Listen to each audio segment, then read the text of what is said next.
السلام عليكم ورحمة الله وبركاته. الحمد لله الذي أنزل القرآن هدى للناس وبينات من الهدى والفرقان. اللهم صل وسلم وبارك على نبينا محمد وعلى آله وصحبه أجمعين. أهلا وسهلا ومرحبا بكم إلى فهم القرآن على أيسر الطريق. ഖുർആൻ പഠനത്തിൻ്റെ എളുപ്പവഴിയിലെ 40ാമത് ബാച്ച് ഉദ്ഘാടന സെഷനിലേക്ക് നിങ്ങൾക്ക് എല്ലാവർക്കും ഹാർദമായ സ്വാഗതം. നമ്മുടെ എളിയ ക്ഷണം സ്വീകരിച്ച് എത്തിയിട്ടുള്ള, രജിസ്ട്രേഷൻ നടത്തിയിട്ടുള്ള, പഠിക്കാൻ സന്നദ്ധമായി വന്നിട്ടുള്ള എല്ലാവർക്കും ഹാർദമായ സ്വാഗതം. നമ്മളിത്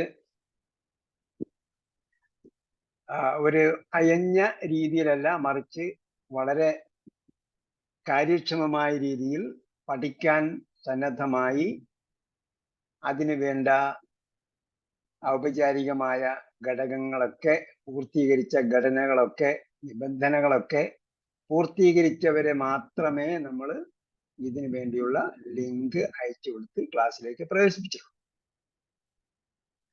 ഏതായാലും നിങ്ങൾക്ക് ക്ലാസ് എടുക്കുന്നത് സബീന ഹാരിസ് എന്ന ടീച്ചറാണ്. ടീച്ചറിന് ഇന്ന് അസൗകര്യമായതുകൊണ്ടാണ് ക്ലാസ്സിൽ കയറാത്തത്. ടീച്ചറിൻ്റെയും സ്റ്റുഡൻസിൻ്റെയും സൗകര്യം പരിഗണിച്ച് ശനിയാഴ്ചകളിലായിരിക്കും ക്ലാസ് നടക്കുക. ശനിയാഴ്ചകളിൽ 9 മുതൽ 10 വരെയുള്ള ക്ലാസ്സുകളിലായിരിക്കും ക്ലാസ്സുകൾ നടക്കുക. ഇൻഷാ അല്ലാഹ് ഈ കോഴ്സ് എന്താണ്, നിങ്ങൾക്ക് എത്രത്തോളം കപ്പാസിറ്റി ഉണ്ട്, അല്ലെങ്കിൽ നിങ്ങളുടെ കഴിവ് എത്രത്തോളമാണ്, അൺലീഷ് യുവർ പൊട്ടൻഷ്യൽസ്, നിങ്ങൾക്ക് എത്രത്തോളം ശേഷി നിങ്ങൾക്കുണ്ട് ഖുർആൻ പഠിക്കുന്നതിന് വേണ്ടി, ഒരാൾക്ക് ഖുർആൻ പഠിക്കാൻ കഴിയുമോ, എളുപ്പമാണോ, ഗ്രാമർ ഉണ്ടോ, ബുദ്ധിമുട്ടാണോ എന്നൊക്കെ ചോദിക്കുന്നതിന് മറുപടിയും ഒരു ആമുഖവുമാണ് ഈ ക്ലാസ്. എല്ലാവരും പഠിക്കാൻ വേണ്ടി ചെയ്തുകൊണ്ട് തയ്യാറായി വന്നവരാണ്. ആരൊക്കെ ഹാൻഡ് റൈസ് ചെയ്തെന്ന് തോന്നുന്നു. ആർക്കെങ്കിലും എന്തെങ്കിലും പറയാനുണ്ടെങ്കിൽ, ഞാൻ നേരത്തെ മൈക്ക് മൊത്തം ഓഫ് ചെയ്തിരിക്കുകയായിരുന്നു, പറഞ്ഞോളൂ.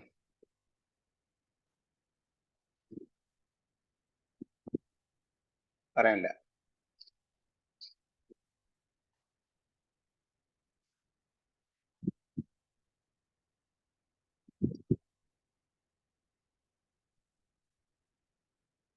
ഓക്കെ, പറഞ്ഞത് സബീന ഹാരിസ് കയറിയിട്ടുണ്ട്. പക്ഷെ ഞാൻ മൈക്ക് കയ്യിലെടുത്തത് കൊണ്ട് എന്തായിരുന്നാലും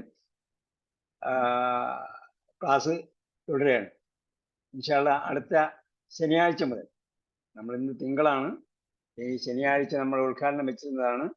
ശനിയാഴ്ച രാത്രി എനിക്ക് അസൗകര്യമായിരുന്നത് കൊണ്ടാണ് എന്ത് ചെയ്തത്, ക്ലാസ് നമ്മൾ ഇന്ന് ഇനാഗ്രേറ്റ് ചെയ്യാമെന്ന് തീരുമാനിച്ചത്. ഒരാഴ്ച ലാപ്സ് ആകാതിരിക്കുന്നതിന് വേണ്ടി ഇൻഷാ അല്ലാഹ് അടുത്ത ആഴ്ച മുതൽ നിങ്ങളുടെ ടീച്ചർ കയറിയിട്ടുണ്ട്. ടീച്ചർ എന്ത് ചെയ്യും, ശനിയാഴ്ച മുതൽ, അടുത്ത ശനിയാഴ്ച മുതൽ 9 മുതൽ 10 വരെ ആയിരിക്കും ടീച്ചർ ക്ലാസ് എടുക്കുക. എന്താണ് അണ്ടർസ്റ്റാൻഡ് ഖുർആൻ എന്നാണ് നമ്മൾ പറയാൻ പോകുന്നത്. തുടങ്ങുന്നതിന് മുമ്പ് ഇതിന്റെ ഫുട് നോട്ടായിട്ട് ഇവിടെ എഴുതിയിരിക്കുന്നത് നമ്മൾ കാണാൻ പറ്റും. ഖുർആൻ ആശയം മനസ്സിലാക്കി വായിക്കാൻ പരിശീലനം നൽകുന്ന ഏക പാഠ്യപദ്ധതിയാണ് ലോകത്ത് ഇത്.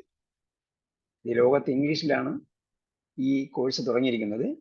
അതിന് ഏതാണ്ട് 25ഓളം ഭാഷകളിൽ അങ്ങോട്ട് പറയാൻ പോകും, ട്രാൻസ്ലേറ്റ് ചെയ്തിട്ടുണ്ട്. അതിൽ മലയാളത്തിലുള്ള വെർഷനാണ്. മലയാളത്തിൽ അഡ്വാൻസ് ആയിട്ട് റിസർച്ച് ഒക്കെ ഗവേഷണങ്ങൾ, ഒരുപാട് ഗവേഷണങ്ങൾ ആഴത്തിൽ നടത്തിയതിനു ശേഷം സംവിധാനിച്ചതാണ് ഇത്. 1 മണിക്കൂർ കൊണ്ട് നിങ്ങൾ 10,000 പദങ്ങൾ പഠിക്കും. നിങ്ങളുടെ ആശയം മനസ്സിലാക്കാവുന്നതാണ്. ഞാനിപ്പോ നോക്കുമ്പോൾ 1 മണിക്കൂർ കൊണ്ട് 10,000 അല്ല, 12,000 അതിലും അപ്പുറം വാക്കുകൾ നമുക്ക് പഠിക്കാവുന്നതേ ഉള്ളൂ. നിങ്ങൾ കുറെ വാക്കുകൾ അറിയാം. നിങ്ങളുടെ മനസ്സിലുള്ള കഴിവുകളെ പുറത്തെടുക്കുകയാണ് നമ്മൾ ചെയ്യുന്നത്. നിങ്ങളെ പഠിപ്പിക്കുകയല്ല ചെയ്യുന്നത്, മറിച്ച് ഖുർആൻ വായിച്ചാൽ മനസ്സിലാക്കാൻ വേണ്ടിയുള്ള പരിശീലനമാണ് നമ്മൾ നൽകുന്നത്, ട്രെയിനിങ് ആണ്. പിന്നെ ഇത് പറയുന്നത് വരെ ഒന്നും എഴുതരുത് കേട്ടോ.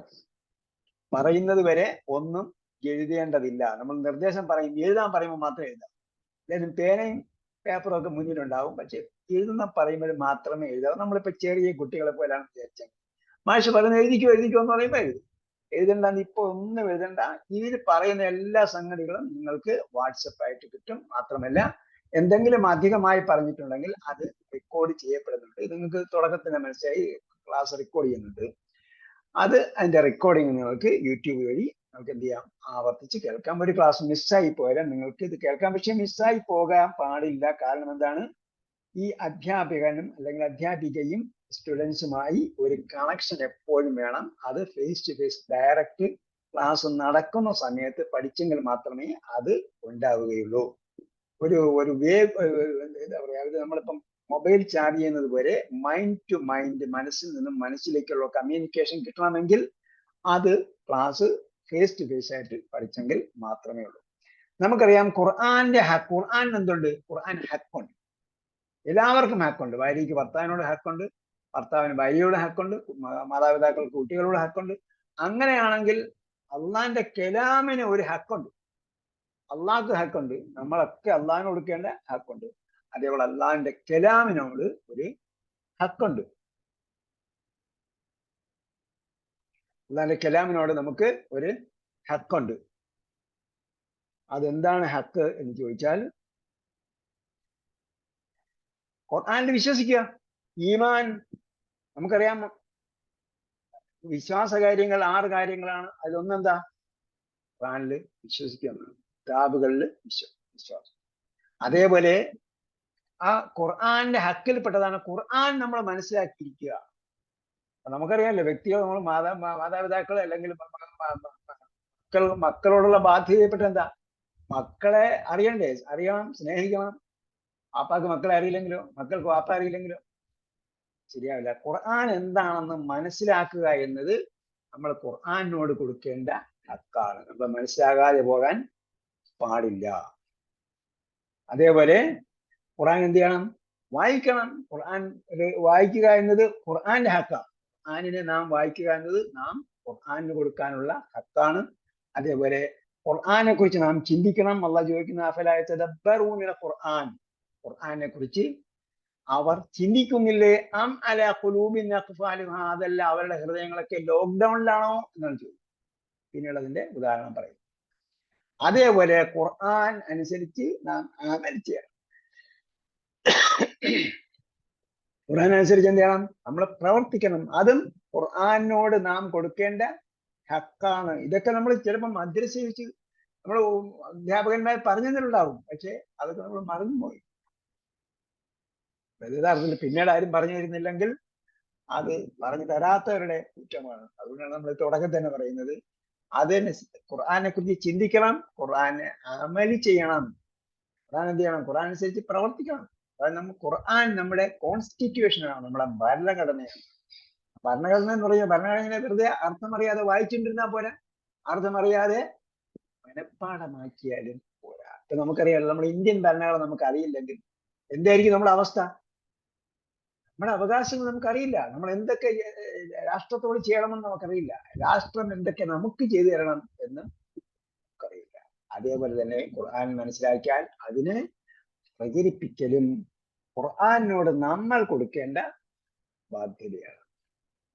ഇത്രയും മനസ്സിലാക്കിയതിന് ശേഷം നമ്മൾ അണ്ടർസ്റ്റാൻഡ് ഖുർആൻ എന്താണ് എന്ന് പറയാം.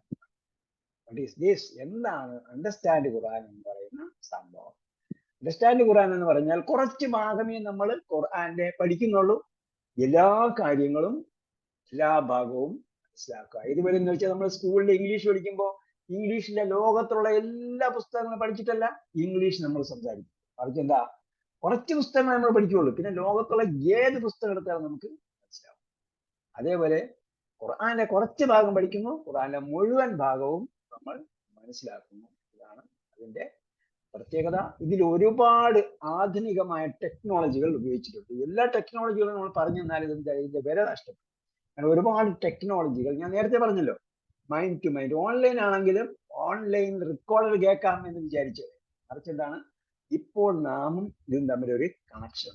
സമയത്ത് മലക്കുകളുടെ സാന്നിധ്യമുണ്ട് അല്ലേ? മലക്കുകളുടെ സാന്നിധ്യം ഒന്ന് ആലോചിച്ച് നോക്കിയേ. ലോകത്ത് എവിടെയെല്ലാം നിങ്ങൾ ഇരിക്കുന്നു, ന്യൂയോർക്കിൽ ഇരിക്കുന്നു, റിയാദിൽ ഇരിക്കുന്നു, ദമാമിൽ ഇരിക്കുന്നു, എറണാകുളത്തിരിക്കുന്നു, തൃശ്ശൂരിലിരിക്കുന്നു, തിരുവനന്തപുരത്തിരിക്കുന്നു, വർക്കലയിരിക്കുന്നു, ഇവിടെ എല്ലാം ചൂഴ്ന്നു നിൽക്കുന്ന മലക്കുകളുടെ സാന്നിധ്യത്തിലാണ് നമ്മൾ വിളിക്കുന്നത് അല്ലേ? ഇതൊരു ടെക്നോളജിയാണ്. അതേപോലെ ഇതിന്റെ പിന്നെ ഒരുപാട് ശാസ്ത്ര സാങ്കേതിക വിദ്യകൾ ഇതിൽ ഉപയോഗിച്ചിട്ടുണ്ട്. അതിലൂടെയാണ് നമ്മളെ പഠനം എളുപ്പമായി തീരുന്നത്. കാരണം നമുക്കറിയാം, ആധുനിക ഭൗതിക വിശാരദന്മാർ എന്ത് ചെയ്യുന്നുണ്ട്? അവർ ഇപ്പോൾ തന്നെ, അല്ല 21ാം നൂറ്റാണ്ട് തുടങ്ങുന്നതിന് മുമ്പ് തന്നെ അവർ 22ാം നൂറ്റാണ്ടിലേക്കുള്ള സ്ട്രാറ്റജി പ്ലാൻ ചെയ്തു. നമ്മൾ പുതിയ ടെക്നോളജി ഉപയോഗിച്ചിട്ടാണ്. അണ്ടർസ്റ്റാൻഡ് ഖുർആൻ 1995 തുടങ്ങി, ഇംഗ്ലീഷിൽ തുടങ്ങി. 2006 ഞാൻ ഡയറക്റ്റ് അദ്ദേഹത്തിന്റെ ക്ലാസ് ട്രെയിനിങ്, സ്പെഷ്യൽ ട്രെയിനിങ്ങിൽ പങ്കെടുത്തു. 3 ദിവസത്തെ തുടർച്ചയായിട്ടുള്ള 4 മണിക്കൂർ വീതം 3 ദിവസത്തെ ട്രെയിനിങ് കോഴ്സിൽ പങ്കെടുത്തിട്ടാണ് ഞാൻ അന്ന് മുതൽ ഇത് മലയാളത്തിലേക്ക് ട്രാൻസ്ലേറ്റ് ചെയ്ത് ഇമെയിലായും വ്യത്യസ്ത സംവിധാനങ്ങളിലൂടെയും വോയിസ് ഇമെയിലിൽ തന്നെ എന്ത് ചെയ്യും, വോയിസ് ക്ലാസ് അയച്ചു കൊടുക്കും.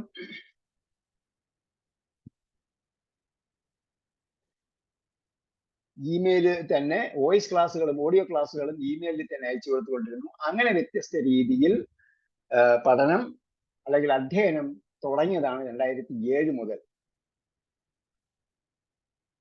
ഇവിടെ പിക്ചർ കാണിച്ചിരിക്കുന്ന ഡോക്ടർ അബ്ദുൽ അസീസ് അബ്ദുൾ റഹീമാണ് ഈ അണ്ടർസ്റ്റാൻഡ് ഖുർആൻ എന്ന സംവിധാനത്തിന്റെ ഉപജ്ഞാതാവ്. ഇതിന്റെ പ്രത്യേകത ഞാൻ നേരത്തെ പറഞ്ഞു, ഒരു പടിപടിയായുള്ള ഒരു പഠന രീതിയാണ്. ഇപ്പൊ നമ്മൾ കണക്ക് എങ്ങനെ പഠിക്കുന്നത്? കണക്ക് 1, 2, 3, 4, 5, 6, 8, 9, 10 പഠിച്ചിട്ട് 10, 9, 8, 7, 6 ഇങ്ങനെ പഠിക്കും. പിന്നെ കുറെ നാൾ കഴിഞ്ഞ ശേഷമാണ് നമ്മൾ എന്ത് ചെയ്യുന്നത്? കൂട്ടാൻ പഠിക്കുന്നത്. പിന്നെ കുറെ നാൾ കഴിഞ്ഞിട്ട് കുറയ്ക്കാൻ പഠിക്കും. പിന്നീട് അതിന്റെ മൾട്ടിപ്ലിക്കേഷൻ പഠിക്കും. പിന്നെ ഹരിക്കാൻ പഠിക്കും. ഇതൊക്കെ എന്താണ്? പടിപടിയായി പഠിച്ചു പോവുക. അപ്പൊ ഇങ്ങനെ പടിപടിയായി പഠിക്കുന്ന ഒരു സിസ്റ്റമാണ് അണ്ടർസ്റ്റാൻഡ് ഖുർആൻ. അല്ലാതെ അൽ ഫാത്തിഹ, അൽ ബഖറ മുതൽ എടുത്തിട്ട് ഖുർആൻ മൊത്തം വ്യാഖ്യാനിക്കുക. അപ്പൊ എന്താണ്? അപ്പൊ നമ്മൾ പഠനം പടിപടിയായി പഠനം.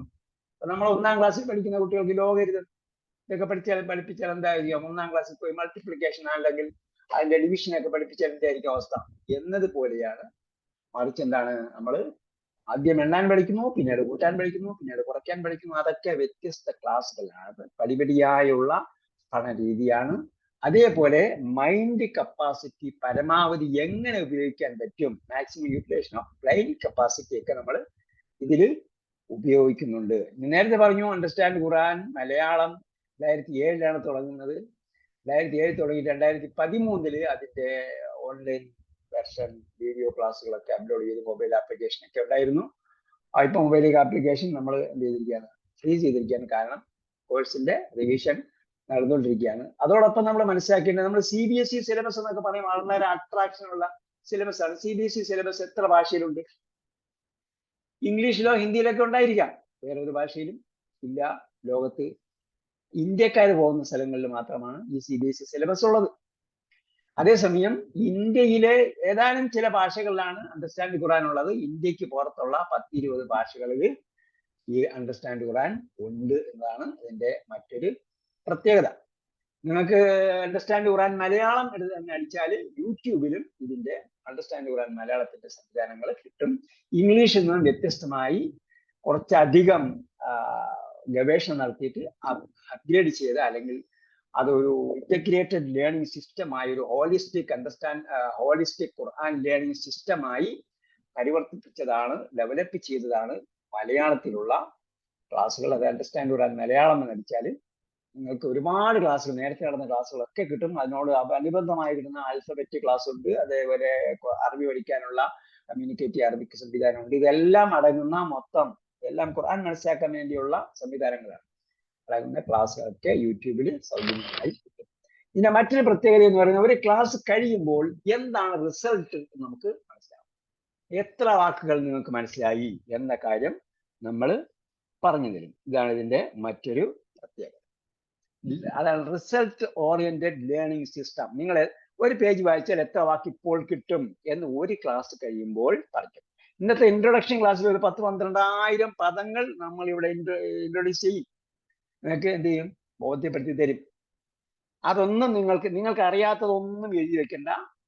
ഇന്ന് ക്ലാസ് എടുക്കുന്നത് ഒന്നും എന്തല്ല, അറിയാത്തതും അറിയുന്നതും ഒന്നും പ്രശ്നമല്ല. മറിച്ച് എന്താണ്, നിങ്ങൾക്ക് കുറെ പേർക്ക് അറിയുന്ന വാക്കുകളുണ്ടാവും. ഒരു മെജോറിറ്റി, അതായത് ബഹുഭൂരിപക്ഷം ജനങ്ങൾക്കും അറിയുന്ന കുറെ വാക്കുകളാണ് ഇന്ന് പരിചയപ്പെടുന്ന 12,000 വാക്കുകൾ. അതിലൊന്നും നിങ്ങൾ എഴുതി വെക്കേണ്ട. അതൊന്നും അറിയില്ലെങ്കിൽ അതിൽ വിഷമിക്കേണ്ട കാര്യമില്ല. അടുത്ത ക്ലാസ് മുതൽ 0 മുതലാണ് പഠിപ്പിക്കുന്നത്. അടുത്ത ക്ലാസ് മുതൽ 0 മുതലാണ് ടീച്ചർ പറയും. നിങ്ങൾക്ക് എഴുതാനും വായിക്കാനും മാത്രം അറിയാം എന്ന ധാരണയിലാണ് പഠിപ്പിക്കുന്നത്. കുറെ ആൾക്കാർ കുറെ കാര്യങ്ങൾ അറിയാമായിരിക്കും. അവർ അത് കുറച്ച് എന്ത് ചെയ്യണം, ക്ഷമിക്കണം. കാരണം എന്താണ്, നമ്മൾ ഒരു 100-104 നിലയുള്ള ഒരു ബിൽഡിങ്ങിലേക്ക് കയറുകയാണെന്ന് വിചാരിച്ചാൽ അതിന്റെ 1ാമത്തെ പടി മുതലാണ് നമ്മൾ കയറുന്നത്. അല്ലാതെ 10ാമത്തെ പടിയിൽ ചാടി കയറുകയല്ല ചെയ്യും. 1ാമത്തെ പടി മുതൽ ചവിട്ടി അതാണ് step by step learning system എന്നൊക്കെ നമ്മൾ പറയുന്നത്. ഒരു ക്ലാസ് കഴിയുമ്പോൾ 1ാമത്തെ ക്ലാസ് അടുത്ത ശനിയാഴ്ച നിങ്ങൾക്ക് ടീച്ചർ എടുക്കുന്ന 1ാമത്തെ ക്ലാസ് കഴിയുമ്പോഴേക്കും നിങ്ങൾക്ക് എന്ത് ചെയ്യും, 15% വാക്കുകൾ അറിയാമായിരിക്കും. ഇന്നത്തെ ഇൻട്രൊഡ്യൂസ് ചെയ്യുമ്പോൾ തന്നെ ഒരു 10-20% നിങ്ങൾക്ക് അറിയാൻ കഴിയും. അത് വേറെ കാര്യം. പക്ഷെ അടുത്ത ക്ലാസ് മുതൽ വീണ്ടും 0 മുതൽ തുടങ്ങും. അവിടെ നിന്നാണ് സ്റ്റെപ്പ് ബൈ സ്റ്റെപ്പ് ലേണിംഗ് തുടങ്ങുന്നത്. ഇന്ന് എന്തിനാണ് ഇത് ഇത്രയും പറഞ്ഞിരുന്നതെന്ന് പറഞ്ഞാൽ, നിങ്ങൾ കുറെ അധികം പേർക്ക് കുറെ അധികം വാക്കുകൾ അറിയാൻ പറ്റും. അപ്പൊ ആനയുടെ ബലം എന്താണ് എന്ന് ബോധ്യപ്പെടുത്തി കൊടുക്കുകയാണ് ചെയ്യുന്നത്. ഇത് ഓരോ ക്ലാസ് കഴിയുമ്പോൾ, നിങ്ങൾ ടെക്സ്റ്റ് ബുക്ക് വാങ്ങിയിട്ടുള്ള കുറെ ആൾക്കാർ വാങ്ങിയിട്ടുള്ളവർക്ക് മനസ്സിലാകും, ഓരോ ലെസന്റെയും അവസാനം ഇത്ര വാക്കുകൾ നിങ്ങൾ പഠിച്ചു കഴിഞ്ഞു. അതായത് റിസൾട്ട് ഓറിയന്റഡ് ആണ് ഇത്. അപ്പോൾ റിസൾട്ട് എന്താണ് എന്നത് നമുക്ക് അതിൽ കാണിച്ചു തരുന്നുണ്ട് എന്നാണ് അതിന്റെ പ്രത്യേകത. അപ്പോ ഒരു ചോദ്യം ഞാൻ ചോദിക്കുകയാണ്, എന്താണ് മനുഷ്യന്റെ മൗലിക അവകാശം? What is the human right? അപ്പൊ മൈക്ക് ഓഫ് ആണ്, ഓൺ ചെയ്ത് തരാം. മനുഷ്യന്റെ മൗലിക അവകാശം എന്താണ്? ഏറ്റവും സുപ്രധാനമായ ഒറ്റ കാര്യം പറയാവൂ. മനുഷ്യന്റെ മൗലിക അവകാശങ്ങളിൽ ഏറ്റവും പ്രധാനപ്പെട്ടത് എന്ത്? ആശയവിനിമയം. ആശയവിനിമയത്തിനുള്ള അവകാശം. പിന്നെ മൗലിക അവകാശമല്ലേ? വേറെ എന്തെങ്കിലും അഭിപ്രായം ഉണ്ടോ? ജീവിക്കാനുള്ള അവകാശം. ജീവിക്കാനുള്ള അവകാശം. Right to live. വേറെ? ഞാൻ പറയുന്നത് മനുഷ്യന്റെ മൗലിക അവകാശം എന്ന് പറഞ്ഞാൽ ഞാൻ എങ്ങനെ ജീവിക്കണം എന്ന് അറിയാനുള്ള അവകാശമാണ്. കാരണം ഒരു മെഷീൻ വാങ്ങിയപ്പോൾ, ഇത് സാംസങ് ആണെങ്കിൽ ആ സാംസങ് എങ്ങനെ ഓപ്പറേറ്റ് ചെയ്യണമെന്ന് സാംസങ്ങിന്റെ ആൾക്കാർ പറയണം. തോഷിബയുടെ AC ആണ് വെച്ചേക്കുന്നതെങ്കിൽ തോഷിബയുടെ ആൾക്കാർ പറയണം അതെങ്ങനെ ഓപ്പറേറ്റ് ചെയ്യാം. ശരിയല്ലേ? അപ്പൊ അതേപോലെ അങ്ങനെയാണെങ്കിൽ നമ്മുടെ മാനുഫാക്ചറർ പറയണം നമ്മ എങ്ങനെ ഓപ്പറേറ്റ് ചെയ്യണം. ഞാൻ ആരാണ്, ഞാൻ എവിടെ നിന്ന് വന്നു, ഞാൻ എങ്ങോട്ടാണ് പോകേണ്ടത് എന്ന് അറിയാനുള്ള അവകാശമാണ് മനുഷ്യന്റെ മൗലിക അവകാശം. 1ാമത്തെ മൗലിക അവകാശം. ഞാൻ ആരാണ്, ഞാൻ എവിടെ നിന്നാ വരുന്നത്, ഞാൻ എങ്ങോട്ടാ പോകുന്നത്, എൻ്റെ ജീവിതത്തിന്റെ ലക്ഷ്യം എന്ത്? ഈ സാധനം AC ആണ്, ഇത് സംഭവമാണെങ്കിൽ ആ AC എന്തിനാണ് ഉത്പാദിപ്പിച്ചത്, മാനുഫാക്ചർ ചെയ്തിരിക്കുന്നത്, അതിന്റെ ദൗത്യം എന്താണ്? അതെന്തിനുള്ളതാണ്? ഈ ഫാൻ കറങ്ങുന്നത് അത് എന്തിനുള്ളതാണ്? അല്ലെ? മനുഷ്യൻ എന്തിനുള്ളതാണ്? അപ്പോ മനുഷ്യൻ എവിടെ നിന്ന് വന്നു, എന്താണ് അവന്റെ ലക്ഷ്യം, എങ്ങനെയാണ് അവൻ ഓപ്പറേറ്റ് ചെയ്യുന്നത് എന്ന് എവിടെയുണ്ട്? ഖുർആനിലുണ്ട്. അത് അവനിക്ക് കിട്ടണം. അപ്പം ഖുർആൻ അറിയുക എന്നതാണ് ഒരു മനുഷ്യന്റെ മൗലിക അവകാശം. ഖുർആൻ സംഭവം ഉണ്ടോ? ഉണ്ടെങ്കിൽ എനിക്ക് കിട്ടണം. ദൈവം എന്നെ മാനുഫാക്ചർ പോലെ തന്നിട്ടുണ്ടോ? തന്നിട്ടുണ്ടെങ്കിൽ കിട്ടണം. ഇല്ലെങ്കിൽ തോഷിബ വാങ്ങുമ്പോൾ ഞാൻ ഓപ്പറേറ്റേഴ്സ് മാനുവൽ ഇല്ലെങ്കിൽ ഞാൻ വാങ്ങില്ല. മാനുവൽ 2 മാനുവലുണ്ട്, ഓപ്പറേറ്റേഴ്സ് മാനുവലുണ്ട്, ടെക്നിക്കൽ മാനുവൽ. ഖുർആൻ രണ്ടും കൂടെ മെർജ് ചെയ്തിട്ടുള്ളതാണ്. ഖുർആൻ എന്താണ്? ഓപ്പറേറ്റേഴ്സ് മാനുവലാണ്, അതേപോലെ ടെക്നിക്കൽ മാനുവലുമാണ്. അതിൽ ഒരുപാട് കാര്യങ്ങൾ നമ്മൾ ടെക്നിക്കലി ഗുരുനാഥന്മാർ അല്ലെങ്കിൽ പഠിച്ചിട്ടുള്ളവർ നമുക്ക് പറഞ്ഞു തരേണ്ട കുറെ സംഗതികൾ നമുക്ക് ഓപ്പറേറ്റേഴ്സ് മാനുവലാണ്. നമ്മൾ സ്വന്തം വായിച്ച് മനസ്സിലാക്കി പ്രവർത്തിക്കേണ്ട സംഗതിയാണ്. അത് മനസ്സിലാക്കിയിരിക്കുക എന്നതാണ് അതുകൊണ്ടാണ് നമ്മൾ ഖുർആൻ മനസ്സിലാക്കണം എന്ന് പറയും. ഖുർആൻ മനസ്സിലാക്കണം എന്ന് പറയുന്നതിന്റെ കാരണം അതാണ്. നമ്മൾ ഖുർആൻ മനസ്സിലാക്കിയിട്ടില്ലെങ്കിൽ എൻ്റെ അർത്ഥം ഖുർആൻ അറിയാതെ വായിച്ചിട്ട്, ആശയം അറിയാതെ വായിച്ചിട്ട് എന്തില്ല, കാര്യമില്ല. മനസ്സിലാക്കണം. അതുകൊണ്ട് തന്നെ നബി സ്വല്ലല്ലാഹു അലൈഹി വസല്ലം ഒരിക്കൽ പറഞ്ഞു, യഅതി അലന്നാസി സമാനുൻ ലാ യബ്ഖാ മിനൽ ഇസ്ലാമി ഇല്ലാ ഇസ്മുഹു വലാ മിനൽ ഖുർആനി ഇല്ലാ റസ്മുഹു. അന്ത്യനാളിന്റെ അടയാളമായിട്ട് നബി സ്വല്ലല്ലാഹു അലൈഹി വസല്ലം പറഞ്ഞ ഒരു സംഗതിയാണ്. കുറെ വിശാലമായ ഒരു ഹദീസാണ്. അതിൽ പറഞ്ഞ ഒരു കാര്യം എന്താ, ജനങ്ങളിൽ ഒരു കാലം വരാൻ പോകുന്നു, ആ കാലത്ത് ഖുർആനിൽ ലിപി മാത്രം അവശേഷിക്കും. ഇവിടെ ഒരു സംഭവം കൊടുത്തിട്ടുണ്ട്. ഏതോ ഒരു കിതാബിന്റെ സംഭവമാണ്, ഏതോ പഴയ സംഭവം എടുത്തു. പക്ഷെ അതിൽ ഏത് ഭാഷയാണെന്ന് പോലും നമുക്കറിയാം. ഇങ്ങനെ ഒരു ഭാഷ ഏതാണെന്ന് അറിയാത്ത, അല്ലെങ്കിൽ കുറെ വരയും കുറിയുമുള്ള സംഭവമാണോ ഖുർആൻ? അങ്ങനെ ആശയം മനസ്സിലാക്കാതെ വായിച്ചു പോയാൽ കുറെ ആൾ കഴിയുമ്പോഴത്തേക്ക് നമുക്ക് ഇങ്ങനെ വരയും കുറിയും കണ്ടാൽ നമ്മൾ വിചാരിക്കും ഇത് ഖുർആനാണെന്ന് വിചാരിക്കും. ഒരിക്കൽ ഞാനൊരു റെസ്റ്റോറൻറ്റ് കയറിയപ്പോൾ വളരെ മനോഹരമായ രീതിയിൽ എഴുതി, കലാപരമായി എഴുതി, അതിന്റെ ഗ്ലാസിന്റെ അടിയിൽ ഒരു സൂക്തം കിടന്നു. ഞാൻ എത്ര ആലോചിച്ചിട്ട് നോക്കിയിട്ടും ഇത് വളരെ മനോഹരമായ ഖുർആന്റെ ലിപിയിൽ, നമ്മൾ പണ്ട് ബന്നാനിലൊക്കെ പ്രിന്റ് ചെയ്യുന്ന ഖുർആൻ ലിപിയിൽ, ഞാൻ എത്ര ആലോചിച്ചിട്ടും ഇത് ഏത് സൂറത്താണെന്നുള്ളത് നമ്മൾ ആലോചിച്ച് നോക്കിയിട്ട് കിട്ടണമല്ലോ. അത് വായിച്ചു നോക്കിയിട്ട് ഈ ഏത് സൂറത്താണെന്ന് എനിക്ക് മനസ്സിലാകും. അപ്പൊ ഞാൻ അതിന്റെ അവസാനം നോക്കി, എൻ്റെ സൂറത്തിന്റെ പേരും ആയത്ത് നമ്മൾ നോക്കുമ്പോൾ സംഭവം എന്താണ്, ലൂക്കോസിന്റെ സുവിശേഷം അത്രാം അധ്യായം അത്രാം സൂക്തത്തിൽ കൊടുത്തിരിക്കുന്ന സംഭവമാണ്. എന്തിന് ഖുർആൻ പോലെ അവര് എഴുതി മനോഹരമായി മുസ്ലിം പോപ്പുലേറ്റഡ് ഏരിയയിൽ അവരെ പറ്റിക്കാൻ വേണ്ടി എഴുതി വെച്ചു. അങ്ങനെ നമ്മളെ പറ്റിക്കപ്പെടാൻ പാടുണ്ടോ? അത് വേറൊരു സംഭവമാണ്. എന്തായിരുന്നാലും ഖുർആൻ നമ്മൾ മനസ്സിലാക്കിയിരിക്കണം, അനിവാര്യമാണ്. ഖുർആൻ മനസ്സിലാക്കൽ എളുപ്പമാണോ? എന്തുകൊണ്ട് എളുപ്പമാണ്? എങ്ങനെ എളുപ്പമാകും എന്നാണ് ഇനി പറയാൻ. അതിനും ഒരുപാട് ഉദാഹരണങ്ങളുണ്ട്. അപ്പൊ നമ്മൾ ഒരു ഓപ്പറേറ്റേഴ്സ് മാനുവൽ, അത് എഴുതിയിരിക്കുന്ന ഗൈഡ് നോക്കിയിട്ട് എളുപ്പത്തിൽ ചെയ്യാവുന്ന മെഷീനെയും ജനങ്ങൾ വാങ്ങുള്ളൂ, അല്ലേ? ജനങ്ങൾ പ്രയാസം, അത് ഓപ്പറേറ്റേഴ്സ് മാനുവൽ നോക്കിയിട്ട് എളുപ്പത്തിൽ ചെയ്യാൻ പറ്റുന്നതാണെങ്കിലേ വാങ്ങുള്ളൂ, പ്രയാസമുള്ളതാണെങ്കിൽ വാങ്ങില്ല. അപ്പൊ ഖുർആൻ മനുഷ്യന്മാർക്ക് ജീവിക്കാനുള്ള സംഭവമാണെങ്കിൽ അള്ളാഹ് മനുഷ്യന് എളുപ്പമേ ഉദ്ദേശിക്കൂ. യുരീദുല്ലാഹു ബിക്കുമുൽ യുസ്ര വലാ യുരീദു ബിക്കുമുൽ ഉസ്ര. മനുഷ്യന് അള്ളാഹ് പ്രയാസം ഉദ്ദേശിക്കുകയില്ല. അപ്പൊ അങ്ങനെയാണെങ്കിൽ ഖുർആൻ വായിച്ച് മനസ്സിലാക്കൽ പ്രയാസമാകാൻ പാടില്ല. അതേപോലെ തന്നെ അള്ളാഹുവിലേക്ക് ഒരാൾ ഒരു ചാനെടുത്താൽ അള്ളാഹ് ഒരു മുഴമെടുക്കുന്നു, ഒരു മുഴമെടുത്താൽ അള്ളാഹ് ഒരു മാറെടുക്കും. അങ്ങനെ അള്ളാഹുവിലേക്ക് നടന്നെടുത്താൽ അള്ളാഹ് ഇങ്ങോട്ട് ഓടിയെടുക്കും. ഖുർആനെ മനസ്സിലാക്കാൻ വേണ്ടി നമ്മൾ ഇറങ്ങി തിരിച്ചാൽ ഖുർആൻ നമുക്ക് മനസ്സിലായിക്കൊണ്ടേയിരിക്കും. നമ്മൾ മനസ്സിലാക്കുന്നില്ലെങ്കിൽ മനസ്സിലാക്കാൻ പറ്റില്ല. കാരണം എന്താ, നമ്മള് ലോക്ക്ഡൗണിലാണ്, നമ്മുടെ ഹൃദയം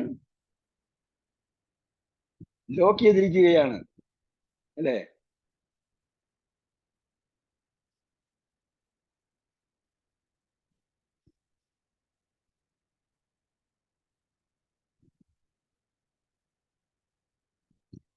നമ്മളെ ഹൃദയം ലോക്ക്ഡൗണിലാണ്, ലോക്ക് ചെയ്തിരിക്കുകയാണ്. ഇപ്പൊ നമ്മൾ മൊബൈൽ എടുത്ത് നോക്കിയാൽ ഇതൊന്നും കാണില്ല. കാരണം എന്താ, ഇത് ലോക്കാണ്. അപ്പൊ എന്ത് ചെയ്യണം? നിങ്ങൾ ഇപ്പൊ ചെയ്യാനുള്ള കാര്യമാണ് പറയുന്നത്. ഇപ്പോൾ നമ്മൾ ചെയ്യാനുള്ള കാര്യമാണ്. ഇപ്പൊ എന്താ ചെയ്യേണ്ടത്? നമ്മൾ ഹൃദയത്തിൽ ഒന്ന് സ്ട്രൈക്ക് ചെയ്ത് കൊടുക്കുക. സ്ട്രൈക്ക് ചെയ്ത് കൊടുക്കുമ്പോഴത്തേക്ക് എന്തായി, അത് മൊബൈലിന്റെ സ്ക്രീൻ നമുക്ക് കാണാൻ പറ്റും. അപ്പോ എന്നിട്ടും ആയില്ല, അത് വീണ്ടും ഓഫായി പോകും, അല്ലെങ്കിൽ വീണ്ടും. അപ്പോൾ നമുക്ക് വീണ്ടും അത് എന്ത് ചെയ്യേണ്ടി വരും? അതിലെ എന്താണ്, നമ്മൾ പാസ്വേഡ് എന്തെങ്കിലും പ്രൊട്ടക്ട് ചെയ്തിട്ടുണ്ടെങ്കിൽ ആ പ്രൊട്ടക്ഷൻ നമുക്ക് മാറ്റണം, എന്നാലേ അതിന് അടുത്ത സ്റ്റെപ്പിലേക്ക് പോകാൻ പറ്റൂ. അപ്പൊ പാസ്വേഡ് കൊടുക്കണം, ഒന്നുകൂടി ഓപ്പൺ ചെയ്യണം, ഹൃദയം ഓപ്പൺ ചെയ്യുക, ഒന്നുകൂടി ഓപ്പൺ ചെയ്യുക, ഒന്നുകൂടി റീഫ്രഷ് ചെയ്യുക, റീഫ്രഷ് ചെയ്തുകൊണ്ടിരിക്കുക. പിന്നെ എന്ത് ചെയ്യണം? പിന്നെ ചെയ്യാനുള്ള സുപ്രധാനമായ സംഗതിയുണ്ട്. അത് നിങ്ങൾ ഒഴിഞ്ഞിരുന്ന് ആലോചിച്ച് ചെയ്യേണ്ട സംഭവമാണ്. ഒഴിഞ്ഞിരുന്ന് എന്ത് ചെയ്യണം? കണ്ണടച്ചൊരു അല്പനേരം ഇരിക്കണം. ഇരുന്നിട്ട് ചെയ്യേണ്ട സംഗതി നമ്മുടെ മനസ്സിലുള്ള നമ്മുടെ ഹൃദയത്തിലേക്ക് എന്ത് ചെയ്യാൻ? ഖുർആൻ ഇറക്കാൻ പോവുകയാണ്. ഖുർആൻ നമ്മൾ ഫില്ല് ചെയ്യാൻ പോയാ, ഖുർആന്റെ മീനിങ് ഫില്ല് ചെയ്യാൻ പോവുകയാണ്. അപ്പൊ ഫില്ല് ചെയ്യുമ്പോഴത്തേക്ക് ഒരു പുതിയ ടാങ്കാണ് നമ്മൾ വാങ്ങിയെങ്കിൽ പോലും അത് നമ്മൾ കഴുകി ക്ലീൻ ചെയ്തതിന് ശേഷമേ അതിനകത്ത് വെള്ളം നിറയ്ക്കുള്ളൂ. അപ്പൊ അതേപോലെ ഹൃദയം നമ്മൾ എന്ത് ചെയ്യണം? കണ്ണടച്ചിരുന്നിട്ട് ഹൃദയം തുറക്കണം, അത് ക്ലീൻ ചെയ്യണം. അതിനകത്ത് എന്തുണ്ട്? അഴുക്കുണ്ട്, അസൂയുണ്ട്, പരദൂഷണമുണ്ട്, വിദ്വേഷമുണ്ട്, പകയുണ്ട്, വെറുപ്പുണ്ട്. അതുപോലെ ഒരുപാട് അഴുക്കുകൾ ഉണ്ടാവും. അഴുക്കുകളെല്ലാം എന്ത് ചെയ്യണം?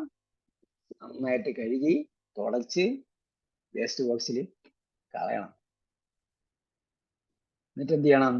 എന്നിട്ടാണ് പിന്നീട് അതില് സംഗതികളൊക്കെ നിറയ്ക്കേണ്ടത്.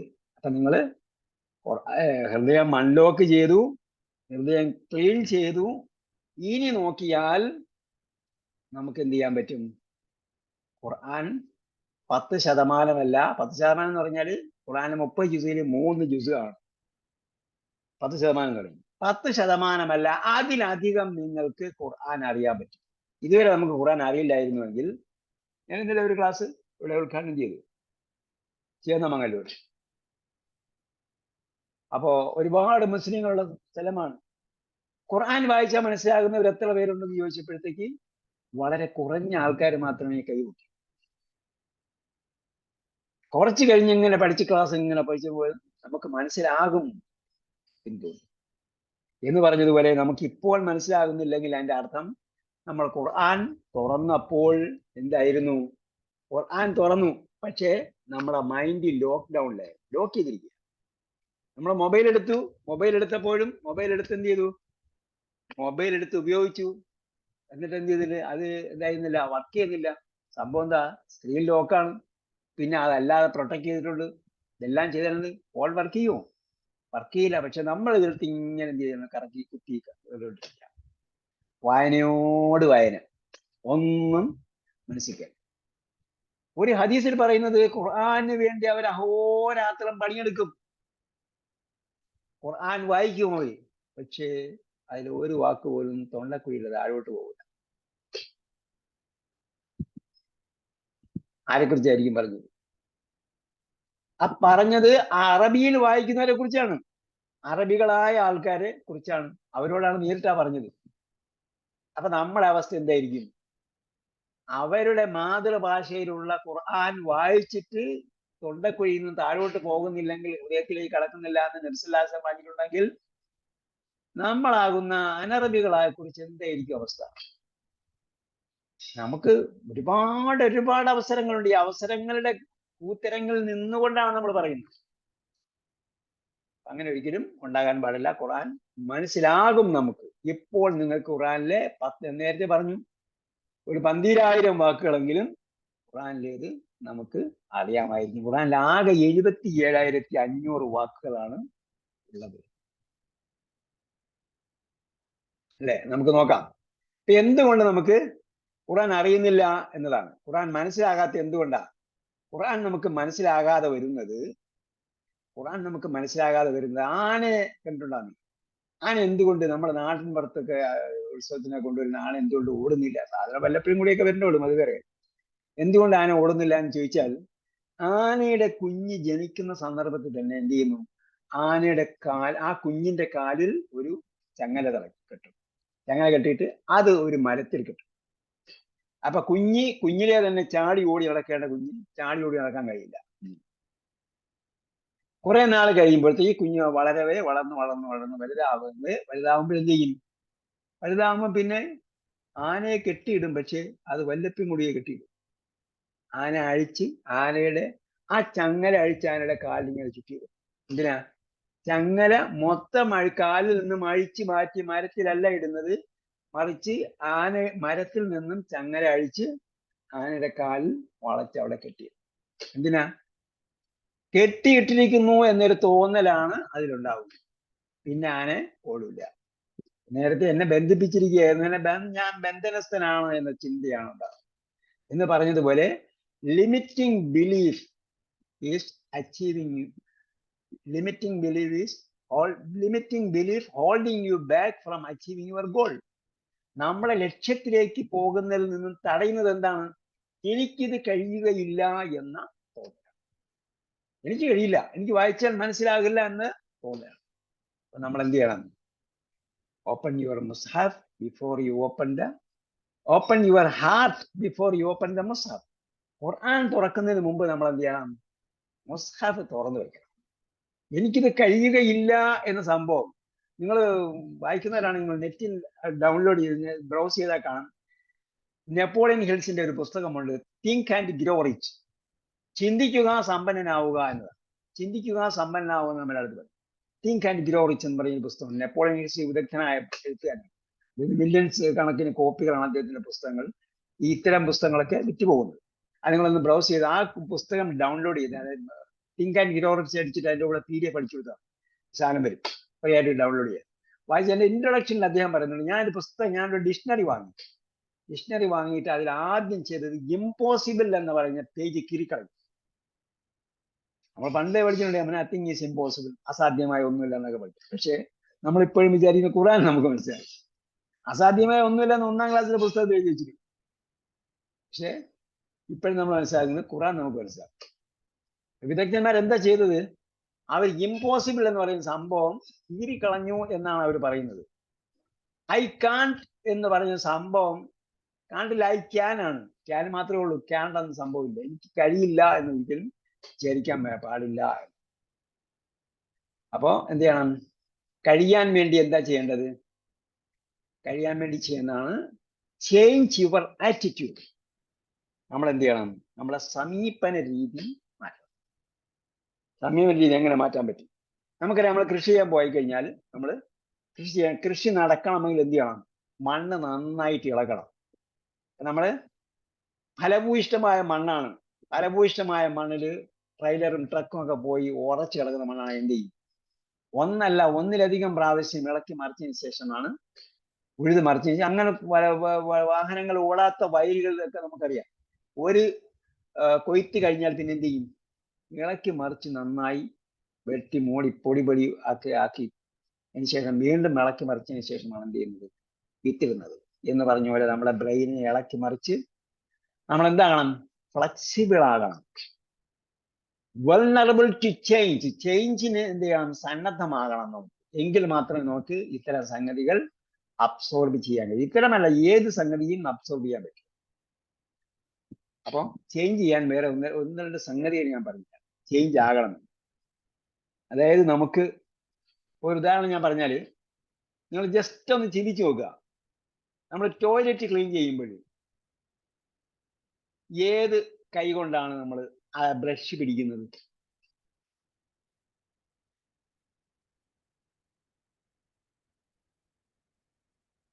ഇടത് കൈ കൊണ്ട് ബ്രഷ് പിടിക്കുന്ന ആരെങ്കിലും ഉണ്ടെങ്കിൽ പറയാം, ഞാൻ ഇടത് കൈ കൊണ്ടാണ് പിടിക്കുന്നത് ടോയ്ലറ്റ് ക്ലീൻ ചെയ്യുമ്പോൾ. ഹാൻഡ് റൈസ് ചെയ്താൽ മതി. ഇടത് കൈ കൊണ്ട് ടോയ്ലറ്റ് ബ്രഷ് പിടിച്ച് ക്ലീൻ ചെയ്യുന്ന ആരില്ല. എന്താ സംഭവം? അങ്ങനെ നമ്മൾ വലത് കൈ ഉപയോഗിക്കാൻ പാടില്ലാത്ത, നമ്മൾ വാഷ് ബേസിൻ ക്ലീൻ ചെയ്യുമ്പോൾ വലത് കൈ കൊണ്ട് നമ്മൾ ക്ലീൻ ചെയ്തതിനു ശേഷം ആ കൈ കൊണ്ടാണ് പിന്നെ എന്ത് ചെയ്യുന്നത്? പ്ലേറ്റ് കഴുകിയിട്ട് നമുക്ക് ആഹാരം വിളമ്പുന്നത്. എന്നാലോചിച്ച് നോക്കുക. അപ്പൊ അങ്ങനെ ജീവിതത്തിൽ എന്തെല്ലാം സംഗതികൾ നമുക്ക് ചേഞ്ച് ആകാൻ പറ്റുമോ?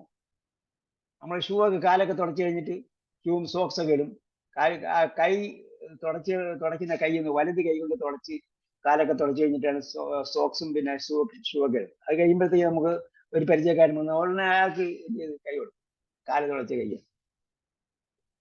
അങ്ങനെ പല സംഗതികളും നമുക്ക് മാറ്റുന്നത്. കൈ ഉപയോഗിക്കുന്ന കാര്യം മാത്രമൊന്നും ഞാൻ പറഞ്ഞതേ ഉള്ളൂ. ജീവിതത്തിൽ എന്തെല്ലാം സംഗതികൾ നമുക്ക് ആൾട്ടർനേറ്റ് ഉപയോഗിക്കാൻ പറ്റുമോ? അതായത് ഉപയോഗിക്കാൻ പാടില്ലാത്ത സംഗതി എന്നല്ല, ഉപയോഗിക്കാവുന്ന, അതായത് നമുക്ക് വേറെ ഒരു സംഗതി ഉപയോഗിക്കാൻ പറ്റും. അങ്ങനെയുള്ളതൊക്കെ എന്ത് ചെയ്യുക? മാറ്റി നമ്മൾ പകരം വേറെ ഒന്നും ഉപയോഗിക്കാൻ പറ്റുമോ? കൈകൊണ്ട് ചെയ്യുന്നത് കാലുകൊണ്ട് ചെയ്യാൻ പറ്റൂ, കാലുകൊണ്ട് ചെയ്യുന്നത് കൈ കൊണ്ട് ചെയ്യാൻ പറ്റൂ, വലത് കൈ കൊണ്ട് ഇടത് കൈ കൊണ്ട് ചെയ്യാൻ പറ്റൂ. പറ്റുന്ന കാര്യം, സുന്നത്തായ കാര്യം മുടക്കണം എന്നല്ല ഞാൻ പറഞ്ഞില്ല. സുന്നത്തായ കാര്യം സുന്നത്തായിട്ട് തന്നെ ചെയ്യണം. പക്ഷെ ക്ലീൻ ചെയ്യുന്ന കാര്യത്തിൽ ഇടത് കൈ ഉപയോഗിക്കണമെന്ന് പ്രത്യേകം പറയേണ്ട കാര്യമുണ്ടോ? ക്ലീൻ ചെയ്യാൻ വേണ്ടി ഇടത് കൈ ഉപയോഗിക്കണം എന്ന് വിശ്വാസം പഠിച്ചില്ലേ? അപ്പൊ അങ്ങനെ നമ്മൾ വൾനറബിൾ ടു ചേഞ്ച് ആകാൻ നമ്മൾ എന്ത് ചെയ്യണം? സന്നദ്ധമാകണം. എങ്കിൽ മാത്രമേ എന്താവുള്ളൂ?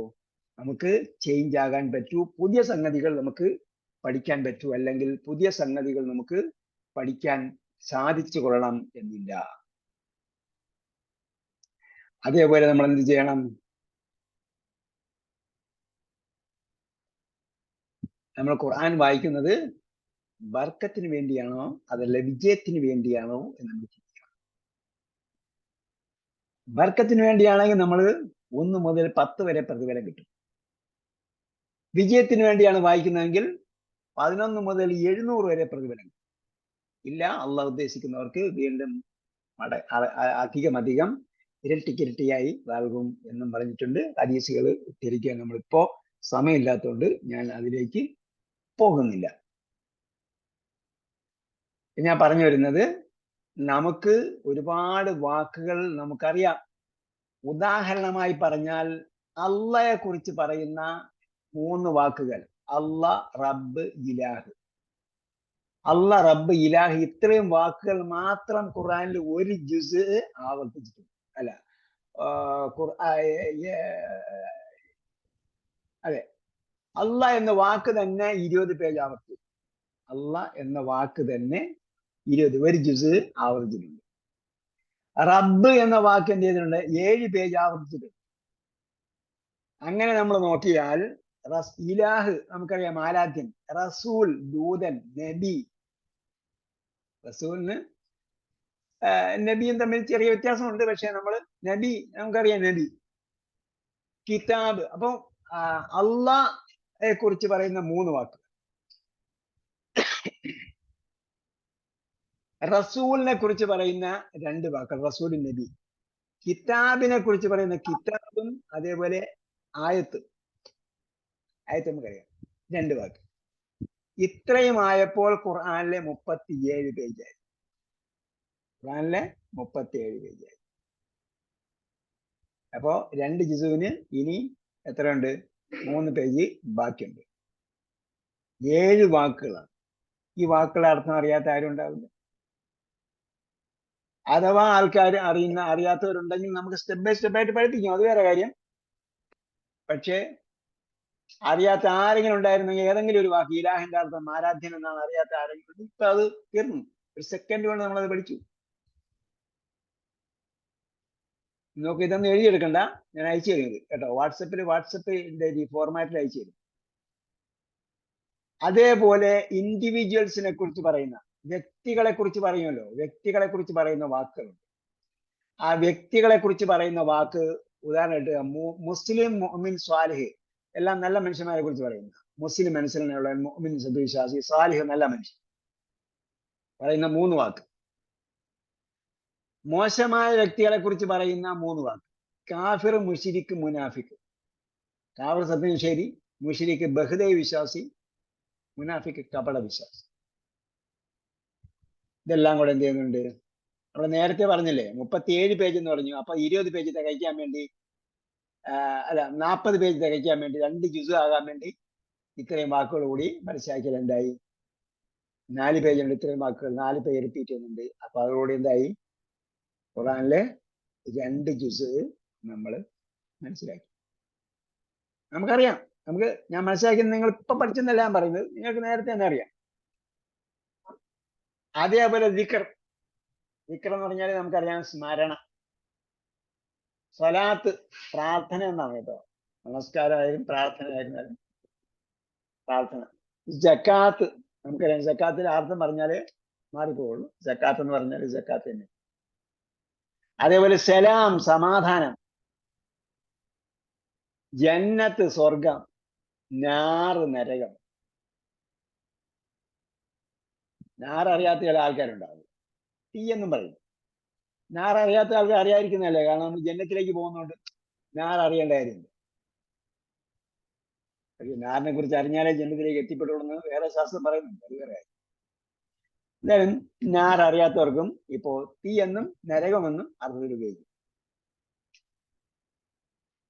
അങ്ങനെയാണെങ്കിൽ ജന്നത്തിന് വേറെ അർത്ഥമുണ്ട് കേട്ടോ. ജന്നത്തിന് സ്വർഗം എന്ന് പറയുന്നതോടൊപ്പം തന്നെ ജന്നത്തിന് തോട്ടം എന്നും അർത്ഥം.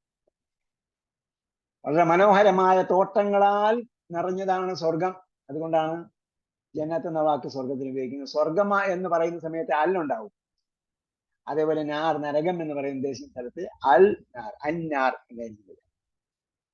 ഓക്കെ, എന്തായിരുന്നാലും നമുക്ക് ഇത്തരം വാക്കുകൾ നമുക്ക് ഏതെങ്കിലും രീതിയിൽ അറിയാമെങ്കിൽ അതിനെ നമുക്ക് അറിയാം എന്ന കണക്കിൽ പെടുത്തണം. കാരണം എന്താണ്?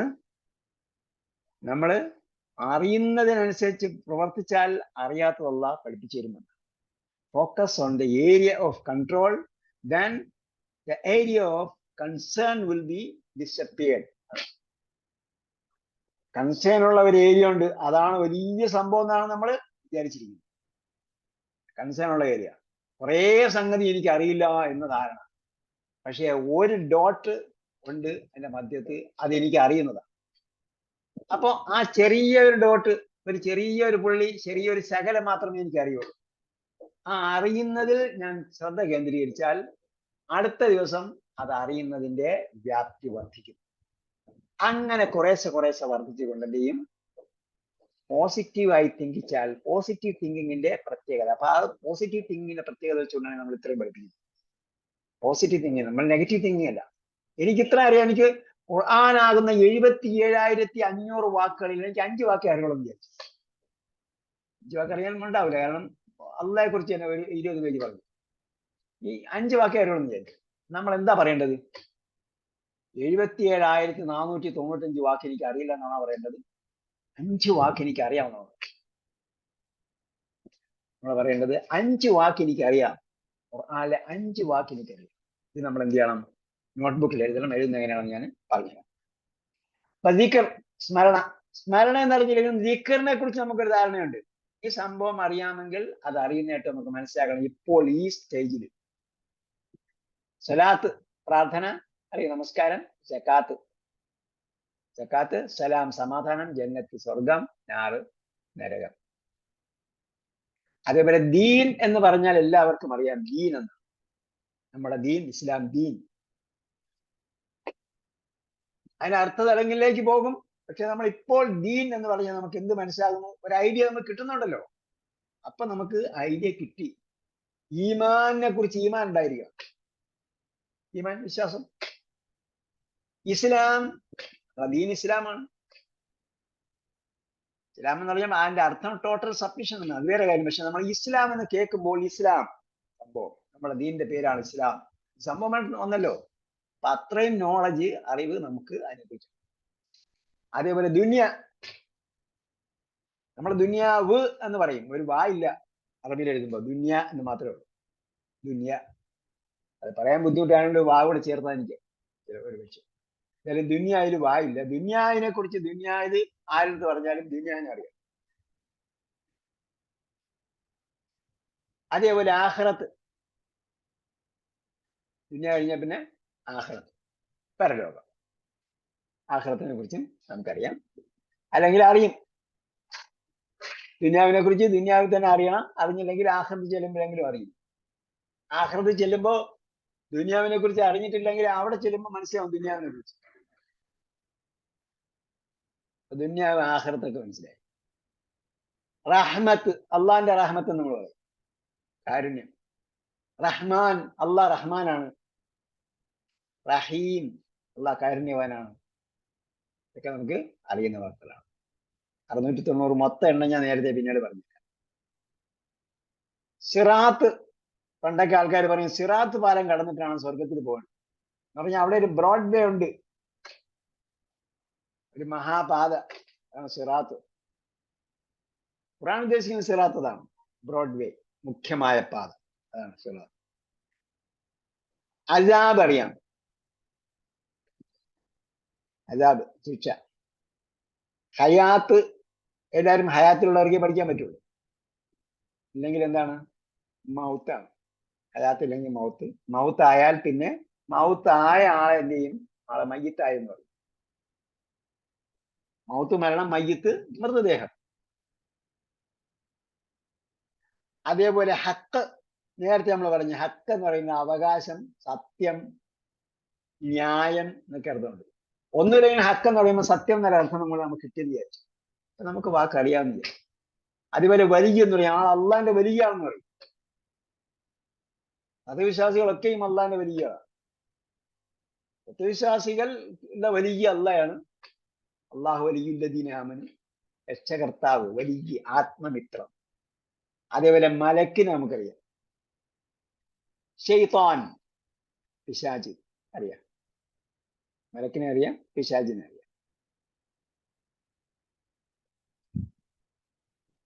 അതേപോലെ ഖുർആനിൽ പേര് പറയുന്ന കുറെ സംഗതി, അതായത് പ്രോപ്പർ നൗൺ, അർത്ഥം പഠിക്കേണ്ടതില്ലാത്ത കുറെ പദങ്ങളുണ്ട്.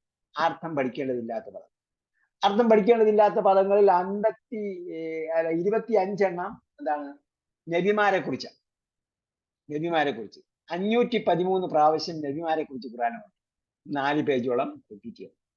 ആ പേരുകൾ നമ്മൾ ഈ പേരുകൾ നമുക്ക് അയച്ചു തരും, വായിച്ചു പഠിക്കാം. നമുക്ക് അറിയാം ഇസ്മായിൽ, ഷുഐബ് എന്നൊക്കെ പറയുമ്പോൾ നബിമാരുടെ പേരുകൾ അറിയാം. മൂസ, ഇബ്രാഹിം ഒക്കെ അലിഹിമുസ്സലാം ഒക്കെ നബിമാരുടെ പേരുകളാണെന്ന് നമുക്കറിയാം. അതേപോലെ അവസാനം വരുന്ന ആവർത്തനം കുറഞ്ഞ ചില പേരുകൾ, അൽ യസൽ ഒരു നബിയുടെ പേരാണ്. ഇദ്രീസ് നമുക്കറിയാം, ആദം ഇദ്രീസ് എന്നൊക്കെ പറഞ്ഞു കേട്ടിട്ടുണ്ടെങ്കിലും അൽ യസൽ നമുക്ക് അപൂർവമായും കേൾക്കുന്നത് അൽ യസൽ. അതേപോലെ ദൽ കിഫിൽ, ദുൽ കിഫിൽ എന്നാണ് ശരിക്കും പറയേണ്ടത്, പക്ഷെ ഖുർആനിൽ വന്നിരിക്കുന്ന അതേ രീതിയിലാണ് നമ്മൾ എടുത്ത് എഴുതിയത്. ദൽ കിഫിൽ എന്ന ഫോമിൽ മാത്രമേ ഖുർആനിൽ വന്നിട്ടുള്ളൂ. ദൽ കിഫിൽ നബിയുടെ പേരാണ്. അതേപോലെ പ്രോപ്പർ നൗണുകൾ വേറെ വന്നിട്ടുള്ളത് ബനു ഇസ്രായീൽ, അതേപോലെ ഫിർഔൻ, മറിയം, ആദ്. ഇപ്പൊ ഇതൊക്കെ ഫിർഔൻ നമുക്കറിയാം വ്യക്തിയുടെ പേര്. ബനി ഇസ്രായേൽ എന്ന് പറഞ്ഞാൽ ഇസ്രായേൽ സന്തതികൾ. ബനി എന്ന് പറഞ്ഞാൽ മക്കൾ എന്ന, ബനി ഇസ്രായേൽ എന്ന് പറഞ്ഞാൽ ഇസ്രായേൽ സന്തതികൾ. ഇസ്രായേൽ എന്ന് പറഞ്ഞാൽ യാക്കൂബ് നബി അലൈഹി സ്വലാമയുടെ മറ്റൊരു പേരാണ് ഇസ്രായേൽ.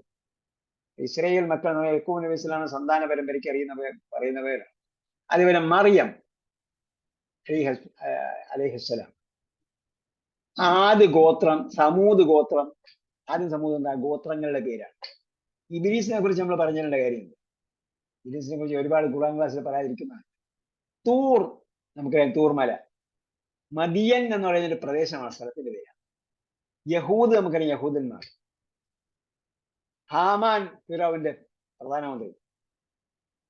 കാറൂൺ നമുക്കറിയാം, കാറൂൺ എന്താണ് ബനി ഇസ്രായേലിൽപ്പെട്ട ഒരു മനുഷ്യനായിരുന്നു. അയാള് ധിക്കാരി, അള്ളാഹ് ധിക്കരിച്ച് ജീവിച്ച ഒരു മനുഷ്യനാണ്. കാറൂൺ നമുക്കറിയാം, കുഴിയിൽ ഭൂമി പിളർന്ന് കുഴിയിലേക്ക് താഴ്ത്തപ്പെട്ട മനുഷ്യനാണ് കാറൂൺ. അതൊക്കെ എന്താണ് പ്രോപ്പർ നൗണുകൾ 250 ഇതൊന്നും അർത്ഥം പഠിക്കുന്നതില്ല. അപ്പൊ കൂടുതൽ പറയട്ടെ, ഏതാണ്ട് 1000-ലധികം വാക്കുകൾ, റൂട്ട് വേർഡുകൾ ഖുർആനിലുണ്ട്. റൂട്ട് വേർഡുകൾ 1000-ലധികം റൂട്ട് വേർഡുകൾ മാത്രമാണ്. ഈ 1000-ലധികം റൂട്ട് വേർഡുകളിൽ കുറെ അധികം എന്താണ് പ്രോപ്പർ നൗണുകളാണ്. പ്രോപ്പർ നൗണുകളാണ്. ആ പ്രോപ്പർ നൗണുകൾ അർത്ഥം നമുക്ക് പഠിക്കേണ്ടതില്ല. ബാക്കി വാക്കുകൾ മാത്രമേ അതിന്റെ ഡിറൈവ്ഡ് ഫോമുകൾ വന്നിട്ടുള്ളൂ. അതേപോലെ നമുക്ക് സംഖ്യകൾ അറിയാം. വാഹിദ്, ഇസ്നാൻ, സലാസ, അർബഅ, ഖംസ, സിത്ത, സബഅ, തമാനിയ, തിസ്അ, അശറ. എത്രയായി? അശറയും കൂടെ വന്നപ്പോ എന്തായി? അത് 184 പ്രാവശ്യം ഖുർആനില് വന്നിട്ടുണ്ട്. 184 പ്രാവശ്യം. ഈ എഴുതിയിരിക്കുന്ന എണ്ണം നോക്കണ്ട, അത് മറ്റെല്ലാം കൂടെ കൂട്ടി വന്നു. അതേപോലെ ഷംസ് നമുക്കറിയാം. ഷംസ് എന്താ? ഷംസ് എന്താണ്? മൈക്കോണ. അമർ എന്താ? ചന്ദ്രൻ. സമാഇന്റെ ബഹുവചനമാണ് സമാവാത്ത്. സമാവാത്ത് ഭൂമികൾ, സോറി ആകാശങ്ങൾ. ആകാശം.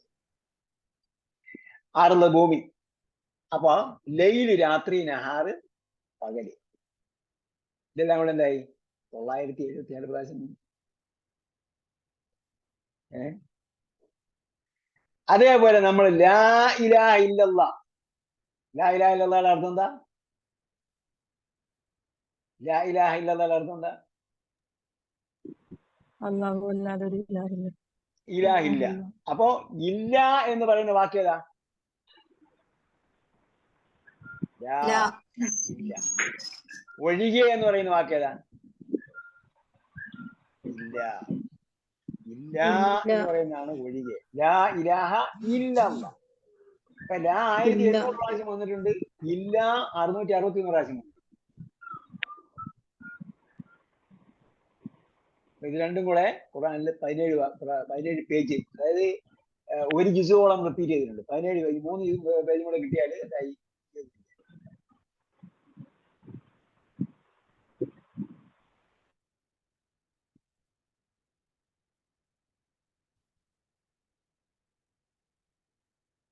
ഓക്കെ. അതേപോലെ ഹാദ, ഇത് ജാലിക, ഇത് രണ്ടും കൂടെ 3.5 പേജ്. അപ്പൊ ഈ 3.5 പേജ് നേരത്തെ പറഞ്ഞ 17 പേജ് കൂടെ ലായും ഇല്ലായും അതേപോലെ ജാലിക്കയും ഹാദയും കൂടെ ചേർന്നിട്ട് എന്തായി? ഒരു ജിസുവായി. അതേപോലെ നമ്മൾ പറയുന്ന കുൽ അഊദു ബിറബ്ബിൻ നാസ് എന്ന് പറഞ്ഞു. കുൽ അഊദു ബിറബ്ബിൻ നാസ് എന്ന് പറഞ്ഞപ്പോഴേ കുൽ എന്താ അർത്ഥം? കുല്ലിന്റെ അർത്ഥം എന്താ? നീ പറയൂ എന്ന് പറയണം കേട്ടോ. നീ പറയൂ എന്ന് നമ്മൾ ശരിയായിട്ട് പഠിപ്പിക്കും. പറയുക എന്ന് അറിയാമെന്ന് വിചാരിച്ചു. കുൽ പറയുക. 2 പേജ് റിപ്പീറ്റ് ചെയ്തിട്ടുണ്ട് ഖുർആനിൽ 332 പ്രാവശ്യം. അതേപോലെ നാസ് അതൊക്കെ നമ്മൾ വേറെ പഠിപ്പിക്കുന്നതാണ്. ഇപ്പോൾ നമ്മൾ എന്ത് ചെയ്യണം? നമ്മുടെ കപ്പാസിറ്റി ഇത്രയും ഉണ്ട് എന്ന ഗ്രാഫിലേക്ക് പോകാൻ വേണ്ടിയാണ് 241 പ്രാവശ്യം നാസ് പറഞ്ഞു മനുഷ്യന്മാർ, ഞങ്ങൾ. അതെന്തായി? 4 പേജ് റിപ്പീറ്റ് ചെയ്തു. ഇപ്പോൾ പറഞ്ഞ വാക്കുകൾ നിങ്ങൾക്ക് അതെല്ലാം നാളെ ഇന്നല്ലെങ്കിൽ നാളെ എന്ത് ചെയ്യും? അയച്ചു തരും. അത് കുത്തിയിരുന്ന് പഠിക്കാൻ വേണ്ടിയുള്ളതല്ല, അത് മനസ്സിലാക്കണം കേട്ടോ. അത് കുത്തിയിരുന്ന് പഠിക്കാൻ വേണ്ടിയുള്ളതല്ല, മറിച്ച് പഠിക്കുന്നതുകൊണ്ട് കുഴപ്പമൊന്നുമില്ല, നല്ലതാണ്. പക്ഷേ അത് എഴുതിയെടുത്ത് പഠിക്കണ്ട. അത് നിങ്ങൾക്ക് ഇനി മുതൽ ടെക്സ്റ്റ് ബുക്ക് നേരത്തെ ഓർഡർ ചെയ്യാതെ പുതിയതായിട്ട് ഓർഡർ ചെയ്യുന്നവര് പാഠപുസ്തകത്തിന്റെ കൂടെ ഓർഡർ ചെയ്യുമ്പോൾ ഈ ഒരു ചെറിയ ബുക്ക് കൊണ്ട് അതില് ഖുർആനിലെ 60% വാക്ക് ഇടയ്ക്കിടയ്ക്ക് അത് പഠിക്കാനുള്ളതാണ്. ഇത്രയും ഇതുവരെ ഞാൻ നേരത്തെ പറഞ്ഞു 12,000 വാക്കുകൾ എന്ന് പറഞ്ഞു. 13,350 വാക്കുകളാണ് ഇത്രയും ഇപ്പോൾ നമ്മൾ ഡിസ്പ്ലേ ചെയ്ത് കാണിച്ചത്. ഇനി 4 മിനിറ്റ് ബാക്കിയുള്ളൂ. നമ്മൾ അരമണിക്കൂർ കൊണ്ടാണ് ഇത്രയും വാക്കുകൾ, അരമണിക്കൂർ താഴെ എടുത്തിട്ടുള്ളൂ. 20 മിനിറ്റ് കൊണ്ടാണ് ഇത്രയും വാക്കുകൾ നമ്മൾ പറഞ്ഞത്. 13,350 വാക്കുകളാണ് ഖുർആനിലെ ഇവിടെ എക്സ്പ്ലെയിൻ ചെയ്തത്. 95 പേജ് അഥവാ 4.25 ജുസ് കഴിഞ്ഞ് ഇനി എത്രയേ ഉള്ളൂ? നിങ്ങൾ ഖുർആൻ, ഞാൻ ഇന്നലെ ഖുർആന്റെ ക്ലാസ് നിങ്ങൾ പറയേണ്ട സംഭവമാണ്. ആരോട് പറയണം? നിങ്ങളെ പരിചയക്കാരോട് പറഞ്ഞോളൂ. ഞാനൊരു ഖുർആൻ ക്ലാസ്സിൽ ഇന്നലെ പങ്കെടുത്തു. എന്താ കിട്ടി? ഞാന് 5 ജുസ് പഠിച്ചു. ഇനി ബാക്കി 25 ജുസേ പഠിക്കാനുണ്ട്. സംശയം ഉണ്ടെങ്കിൽ ഞാൻ പറഞ്ഞുതരാം. ഇത്രയും വാക്കുകളുണ്ട് ഖുർആൻ എന്ന് പറയുന്നത്. ഈ ഖുർആൻ എന്ന് നമ്മൾ പറയുന്ന ഈ കിതാബിൽ ഇത്രയും വാക്ക് നമുക്ക് പഠിക്കാനില്ല. അതാണ് നമ്മൾ ഇതിന്റെ സിംപ്ലിസിറ്റിയെ മനസ്സിലാക്കേണ്ടത്. ഇത്രയും ലളിതമായ ഒരു പുസ്തകമാണ്. നമ്മളിപ്പോ ഉസ്താദ്മാർക്ക് എന്ന് പറഞ്ഞാൽ നമ്മൾ ഖുർആൻ ക്ലാസ് അണ്ടർസ്റ്റാൻഡ് വരാനുള്ളത് പറ്റില്ല. ആയിഷ്കാർ ഞാനിപ്പോ നോട്ടീസ് പ്രസിദ്ധീകരിച്ചപ്പോഴത്തേക്ക് ഇയാള് ഒരാളോട് വിളിച്ചു, സർഫ് നെഹ്വ് മായന 3 വാക്ക് ഞാൻ അറബിയിൽ കൊടുത്തപ്പോഴത്തേക്ക് ഇങ്ങനെ അറബിയിൽ നിന്ന് എഴുതി പത്രത്തിലൂടെ വിട്ടുകൂടാതെ കിട്ടു എന്നൊക്കെ പറഞ്ഞു. നിങ്ങളെ ജനങ്ങളിലേക്ക് എത്തിയത് ഇതാണ് സംഭവം. ഇനി നിങ്ങൾ എന്താ ചെയ്യേണ്ടതെന്ന് പറഞ്ഞാൽ, നേരത്തെ പറഞ്ഞ ഒരു കാര്യം ഓർമ്മയുണ്ടോ? ഖുർആൻ തുറക്കുന്നതിന് മുമ്പ് ഹൃദയം തുറക്കുക. ഹൃദയം തുറന്നിട്ട് എന്ത് ചെയ്യണം? വായിക്കണം. ഇന്ന് മുതൽ തുടങ്ങണം. ഓതുന്ന സംഭവം ഇന്നുകൊണ്ട് നിർത്തണം. ഓതിയാൽ കൂലി കിട്ടുമെന്ന് പറഞ്ഞൊരു കണക്കുണ്ട്. ആ കണക്കിനൊന്നും എന്തില്ല. ആ കണക്ക് പറഞ്ഞത് നമ്മൾ മനസ്സിലാക്കേണ്ടത്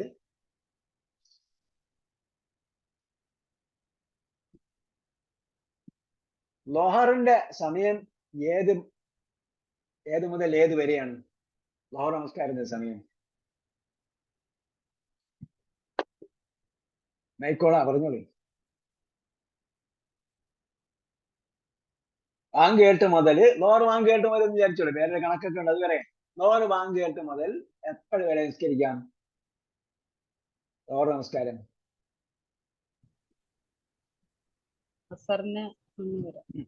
അസർ വാങ്ക് കേൾക്കുന്നവരെ, അസർ വാങ്ക് കേൾക്കുന്നതിന് മുമ്പ് വരെ നിസ്കരിക്കാം, അല്ലേ? അപ്പൊ നമ്മൾ സാധാരണ വാങ്ക് വിളിച്ചു, ഇനി അസർ വാങ്ക് കേൾക്കുന്നവരെ നിസ്കരിക്കാമല്ലോ. അപ്പൊ അസർ വാങ്ക് കേൾക്കുന്നതിന് മുമ്പാണോ നമ്മൾ നിസ്കരിക്കൽ? അതല്ല, ആദ്യം നിസ്കരിക്കുന്നതാണോ നല്ലത്? എപ്പോ നിസ്കരിക്കുന്ന? ആദ്യം നിസ്കരിക്കുന്നത്.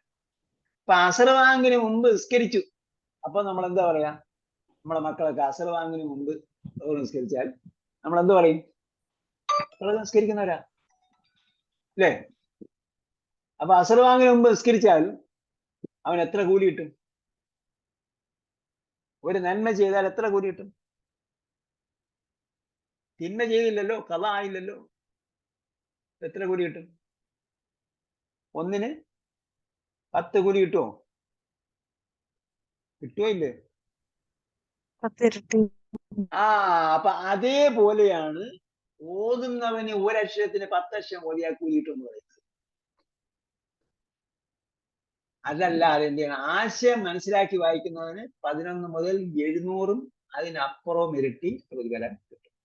ഞാൻ അതിലേക്ക് പോകുന്നില്ല, എനിക്ക് 8:30 നിർത്തണം, 9:30 നിർത്തണം. 9:30 എന്താ ചെയ്യേണ്ടതെന്ന് പറഞ്ഞാൽ ഖുർആൻ ഓപ്പൺ ചെയ്യുക. ഇന്ന് നമ്മൾ പഠിപ്പിക്കുന്ന കോഴ്സ് അനുസരിച്ച് നിങ്ങൾ ഖുർആൻ മനസ്സിലാക്കണം. 6 മാസം നിങ്ങൾ ഇതേപോലെ വായിച്ചാൽ ഉറപ്പാണ് ഖുർആൻ മനസ്സിലാവും. 6 മാസം എന്ത് ചെയ്യണം? നിങ്ങൾ നോട്ട്ബുക്ക് എടുക്കുക. നോട്ട്ബുക്കിൽ എന്ത് ചെയ്യണം? ഇപ്പൊ നമ്മൾ ഖുർആൻ എടുത്ത് പേജ് എടുത്തു. അപ്പൊ നമ്മൾ ഇന്നിപ്പോ നിങ്ങൾ എവിടം വരെ വായിച്ചോണ്ടിരിക്കുന്നു ആ ഭാഗം എടുക്കുക. ഇന്നിപ്പോ നമ്മൾ 59ാമത്തെ പേജാണ് നമുക്ക് എനിക്ക് കിട്ടിയത്. 59 പേജ് വരെ നമ്മൾ വായിച്ചുകൊണ്ടിരിക്കുകയാണ്. 59ാമത്തെ പേജ് ഇപ്പൊ എടുത്തു. 59ാമത്തെ പേജിൽ നമുക്കറിയാം, പേജ് എന്ന് പറഞ്ഞാൽ റൈറ്റ് സൈഡ് മാത്രമാണ്, ലെഫ്റ്റ് സൈഡ് അടുത്ത പേജാണ്. അപ്പൊ റൈറ്റ് സൈഡിൽ ഒരു 59ാമത്തെ പേജ്. 59ാമത്തെ പേജിൽ എത്ര വരി ഉണ്ടെന്ന് നോക്കുക. 1, 2, 3, 15 വരി ഉണ്ടാവും. എന്റെ മുസാഹിബിന്റെ കണക്ക്. ഇവിടെ മുസാഹിബിൽ 15ൽ കൂടുതലുണ്ടോ കുറവുണ്ടോ എന്ന് എനിക്കറിയില്ല. ഈ പ്രിന്റ് ആണെങ്കിൽ ഇതിൽ എല്ലാത്തിലും ഒരു കണക്കാണ്. ഇവരിൽ ഉപയോഗിക്കുന്ന കിതാബാണ് എല്ലാവരും ഉപയോഗിക്കുന്നത്. അപ്പൊ ഇതിന്റെ ഒരു പേജിൽ 15 വരി. ഇപ്പൊ 15 വരിയെ എന്ത് ചെയ്യുന്നു? ഞാൻ ഇവിടെ കൊടുത്തിരിക്കുന്ന ഒരു ചെറിയ കണക്ക്. അതായത് നിങ്ങൾ മിനിമം ഇത് വായിക്കണം. എങ്കിൽ മാത്രമേ അണ്ടർസ്റ്റാൻഡ് ഖുർആന്റെ സ്റ്റുഡന്റ് ആണോ എന്ന് പറയാൻ പറ്റുള്ളൂ. അണ്ടർസ്റ്റാൻഡ് ഖുർആന്റെ സ്റ്റുഡന്റ് ആണെന്ന് പറയണേ എന്ത് വേണം? ദിവസം ഖുർആന്റെ അര പേജ് വായിച്ച് ഇതേപോലെ വർക്കൗട്ട് ചെയ്യാം. നോട്ട്ബുക്ക് എടുക്കുന്നു, ഡേറ്റ് എഴുതണം. കാണുന്നുണ്ടല്ലോ ഇവിടെ ഡേറ്റ് ഇട്ടിരിക്കുന്നത്. ഡേറ്റ് എഴുതണം. ഡേറ്റ് ഇന്ന് ഇപ്പോ 22 ഇന്ന് 22 ആണെങ്കിൽ എന്ത് ചെയ്യും? നമ്മള് നാളെ 23. സുബൈക്ക് എന്ത് ചെയ്യുന്നു? നമ്മള് 23/4/24 എഴുതി. വായിച്ച പേജ് 59 ആണെങ്കിൽ പേജ് 59 ഡാഷ് ഡാഷ് ഇട്ടിരിക്കുന്നുണ്ട. പേജ് 59. 59ാമത്തെ പേജിൽ 15 വരി ഉണ്ടല്ലോ. 15 വരിയിൽ ഞാൻ പറയുന്ന മിനിമം 7.5 വരി നിങ്ങൾ വായിക്കുക. 7.5 എന്ന് പറയുമ്പോൾ ആയത്തിൽ തീരുന്ന എവിടെയാണ്? 8ലാണ് തീരുന്നത്, 8 വരി വായിക്കുക. 9 വരെയാണ് തീരുന്നത്, 9 വരി വായിക്കുക. ആയത്തിൽ എവിടെ തീരുന്നത് അവിടെ വായിക്കുക. വായിച്ചിട്ട് എന്ത് ചെയ്യണം? അതിൽ എത്ര വാക്കുണ്ട് എന്ന് നോക്കണം. അതില് ശരാശരി 65 വാക്കുണ്ടാവും. പകുതി പേജ് വായിച്ചാൽ ഒരു പേജിൽ 130 ചുരുങ്ങി ഉണ്ടാവും. 130, 150 വരെ ഉണ്ടാവും. അപ്പോൾ 65 വാക്ക് ഉണ്ടെന്ന് വിചാരിച്ചു. അപ്പൊ ഈ ഒന്നാമത്തെ പകുതിയെ നമ്മൾ എന്ത് പറയും? Page 59A. ഇതാരും മനസ്സിലായില്ലെന്ന് പറയുന്നത് അത് വീഡിയോ ഒന്നുകൂടെ കേട്ട് നോക്കാം. Page 59A. രണ്ടാമത്തെ അതിന് താഴെയുള്ള പകുതിക്ക് എന്ത് പറയും? Page 59B. അപ്പൊ നിങ്ങൾ പേജ് 59 ഫുള്ള് വായിച്ചിട്ടുണ്ടെങ്കിൽ കുഴപ്പമില്ല, അൽഹംദുലില്ലാ, മാഷാ അല്ലാഹ്. പക്ഷെ എങ്ങനെ വായിക്കണം? ഒരു പ്രാവശ്യം ആദ്യം എണ്ണി നോക്കണം എത്ര വാക്കുണ്ടെന്ന്. അപ്പൊ 150 വാക്ക്, 130 വാക്ക് പേജ് മൊത്തത്തിൽ. അപ്പൊ വായിച്ച പേജ് 159. ആകെ പേജ് ഇതിന്റെ എണ്ണം ഇവിടെ 65 എഴുതിയിരിക്കുന്നത്. 65 എഴുതി എന്താ? അര പേജിന്റെ കണക്കാ. അര പേജ് 65 വാക്കിൽ എനിക്കറിയുന്ന എത്ര വാക്കുണ്ട് ഇതറിയാൻ വേണ്ടിയാണ് നമ്മൾക്ക് എന്ത് ചെയ്യുക? അറുന്ന സമാവാത്തൊക്കെ പറഞ്ഞു, അള്ളാഹ്, റസൂൽ, നബി ഇതൊക്കെ പറഞ്ഞെന്തിനാ? നമുക്ക് അറിയുന്ന കുറെ വാക്കുകൾ ഉണ്ട്. ഇപ്പൊ 39 കിട്ടിയില്ല, 9 കിട്ടിയുള്ളൂ, അല്ല 3 കിട്ടിയുള്ളെങ്കിലും ഒരു പ്രശ്നവുമില്ല. പക്ഷെ 6 മാസം നിങ്ങൾ ഇങ്ങനെ വായിക്കണം. നമ്മുടെ കോഴ്സ് അപ്പോഴത്തേക്ക് 2 സെമസ്റ്റർ ആവും. 2 സെമസ്റ്ററിനിടയിൽ നിങ്ങൾക്ക് എങ്ങനെ ഖുർആൻ വായിക്കാൻ മനസ്സിലാവും എന്ന് ചോദിച്ചാൽ അള്ളാഹു അല്ല, അള്ളാഹ്ക്ക് അറിയാം. പക്ഷെ അത് അനുഭവം പറയുന്നു. ഖുർആൻ വായിച്ചാൽ മനസ്സിലാവും. എങ്ങനെ വായിക്കാൻ മനസ്സിലാവും? ബാക്കി അള്ളാഹു റഹ്മാനും അല്ലമൽ ഖുർആൻ. എന്ത് ചെയ്യണം? എടുക്കുന്നു, വായിക്കുന്നു. വായിച്ചതിന്റെ 65 വാക്കുള്ളതെങ്കിൽ 65ൽ എനിക്ക് എത്ര ചെയ്യാം? 65 എന്നിട്ടിട്ട് അതിന്റെ മുകളിൽ വരയിട്ടിട്ട് അതിന്റെ മുകളിൽ എന്ത് ചെയ്യണം? 3 വാക്കാണ് അറിയുന്നത്, 3 എന്ന് എഴുതുക. 9 വാക്കാണെന്ന് എഴുതുന്നത് 9 എന്ന് എഴുതുക. എല്ലാ ദിവസവും അര പേജ് നിർബന്ധമായും വായിച്ചിരിക്കണം. എങ്കിൽ 6 മാസം വായിച്ചാൽ പിന്നെ എന്ത് ചെയ്യണം? അർത്ഥം അറിയാതെ വായന നിർത്തുക.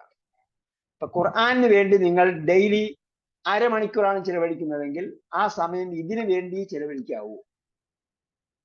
ഖുർആന് വേണ്ടി നിങ്ങൾ 1 മണിക്കൂർ ചിലവഴിക്കുന്നുണ്ട്, ആ സമയം എന്ത് ചെയ്യാം, ആദ്യം അര പേജ് വായിക്കുക, പിന്നെ നമ്മൾ പഠിക്കാനുള്ള ഭാഗം തന്നിട്ടുണ്ടല്ലോ, ആ പഠിക്കാനുള്ള ഭാഗം പഠിക്കുക, അതുപോലുള്ള കാര്യങ്ങൾ ചെയ്യുക. അതേപോലെ പഠനത്തിന് വേണ്ടി മാത്രം ചെലവഴിക്കുക. അന്ധമായി ഖുർആൻ വായിക്കാൻ നിർത്തിയാൽ നമുക്ക് എന്ത് ചെയ്യും, ഹൃദയം തുറന്നു വരും, മനസ്സിലേക്ക് കയറി വരും. ഇനി എന്തെങ്കിലും സംശയം ഉണ്ടെങ്കിൽ ചോദിക്കാം. അടുത്ത പ്രാവശ്യം മുതൽ ടീച്ചറായിരിക്കും ക്ലാസ് എടുക്കുക. പിന്നെ എന്നീ ക്ലാസ്സിലൊന്നും കാണാൻ പറ്റില്ല. അപ്പൊ ഖുർആൻ ഓതണ്ടേ? ഇതേവരെ പറഞ്ഞതിൽ നിന്നും മലയാളത്തിലൊരു കഥ പറയുന്നതായിട്ട് നേരം വെളുത്തപ്പോ പിന്നെ അദ്ദേഹത്തിന്റെ ഭർത്താവ് ആരെന്ന് ചോദിച്ചു വന്നു. ഖുർആൻ ഓതുക എന്ന് പറയുന്നത് അവസാന സമയത്ത് നിസ്കരിക്കുന്നത് പോലെയാണ്. നമ്മൾ എന്താ ചെയ്യേണ്ടത്? ആദ്യ സമയത്ത് നിസ്കരിക്കുന്നവരുടെ കൂട്ടത്തിലാണ് വരേണ്ടത്. ആദ്യ സമയത്ത് നിസ്കരിക്കുക എന്ന് പറഞ്ഞാൽ ഖുർആൻ എന്ത് ചെയ്യണം? വായിക്കുക, ആശയം മനസ്സിലാക്കുക. റമദാനിലൊക്കെ നമ്മൾ എന്ത് ചെയ്തിട്ടുണ്ട്? ഓതുന്നവർക്കൊക്കെ പണി കൊടുത്തിട്ടുണ്ട്. പണി ചെയ്യാത്തവരൊക്കെ എന്ത് ചെയ്തിട്ടുണ്ട്? ഗ്രൂപ്പിൽ നിന്ന് പിരിച്ചുവിട്ടു. അവർ പറഞ്ഞു ഞങ്ങൾ ഓതിക്കൊണ്ടിരിക്കുക. നമുക്ക് ഓതിക്കൊണ്ടിരിക്കുന്നവരെ നമുക്ക് വേണ്ട. അർത്ഥം മനസ്സിലാക്കാൻ വേണ്ടി ആയിരിക്കും നിങ്ങൾ ചേരുന്നത്. അപ്പോ ഖുർആൻ അർത്ഥം മനസ്സിലാക്കുക. അപ്പൊ ഇത് എങ്ങനെയാണ് എന്ന് ചോദിച്ച് എന്തുകൊണ്ട് നിർബന്ധപൂർവ്വം പറയുന്നതെന്ന് ചോദിച്ചാൽ നിങ്ങൾക്ക് പ്രതിഫലം കൂടുതൽ കിട്ടാൻ വേണ്ടിയാ. നിങ്ങൾ ഒരു ദിവസം ഒരു പേജ് വായിച്ചുള്ളൂ, ഒരു പേജ് വായിച്ചു, അപ്പോ എത്ര കൂലി കിട്ടി? ഒരു പേജ് വായിച്ചുള്ളൂ. ഞാൻ പറഞ്ഞപ്പോഴാണ് വായിച്ചത്. നിങ്ങൾക്ക് ആകെ 10 വാക്കിന്റെ അർത്ഥമേ അറിയുമെന്ന് മനസ്സിലായി. അപ്പൊ എത്ര കൂലി കിട്ടും? 10. അല്ല, ഞാൻ പറഞ്ഞ പോലെ വായിച്ചാൽ 700 കൂലി കിട്ടും. ആ, മറ്റത് മടിയന്മാര് അലസന്മാരാണ് പഠിപ്പിക്കുന്നത്. മാത്രമല്ല അത് നമ്മൾ പറയാം. കാരണം എന്താണ്? വായിച്ചാൽ കൂലി കിട്ടും എന്ന് പറഞ്ഞാൽ അസർ വാങ്ങി കേൾക്കുന്നതിന് മുമ്പ് നമസ്കരിച്ചാൽ എന്തായി? 1-ന് 10 കൂലി കിട്ടി. കാരണം നന്മയ്ക്ക് 10 ഇരട്ടിയാ പ്രതിഫലം. കുറയ്ക്കാൻ പറ്റുമോ? നമ്മളായിട്ട് ഉറപ്പിക്കാൻ പറ്റില്ല. കേട്ടാ, ഇപ്പൊ റമദാനിലൊക്കെ നിങ്ങളൊരു ഹദീസ് കേട്ടിട്ടുണ്ടാവും. വൽ ഹസനതു മിൻ അശറത്തി അംസാലിഹ ഇലാ 700 ളഅഫിൻ ഇല്ല സൗമു അസ്സൗമു ലി വഅന അജ്സി ബിഹി. കേട്ടില്ലേ? നന്മയ്ക്ക് 10 മുതൽ 700 ഇരട്ടി വരെയാണ് പ്രതിഫലം. നോമ്പൊഴികെ, നോമ്പിന് ഞാൻ അധികമായി പ്രതിഫലം കൊടുക്കുമെന്ന് പറഞ്ഞു. എന്തായി? നന്മയ്ക്ക് 10 മുതൽ 700 ഇരട്ടി വരെ കൂടി. നമ്മൾ വായിക്കുന്നത് ഒരക്ഷരത്തിന് 10 ഇരട്ടി കൂലിക്കാണോ വായിക്കുന്നത്? നമ്മൾ ഒരക്ഷരം വായിച്ചാൽ 10 ഇരട്ടി കൂലി കിട്ടുമെന്ന് പറയും. നമ്മൾ എത്ര ഇരട്ടി കൂലിക്കാണ് നമ്മൾ വായിക്കുന്നത്? നമ്മൾ 10 ഇരട്ടി കൂലിക്കാണോ വായിക്കുന്നത്, അല്ല 700 ഇരട്ടി കൂലിക്കാണോ വായിക്കുന്നത്?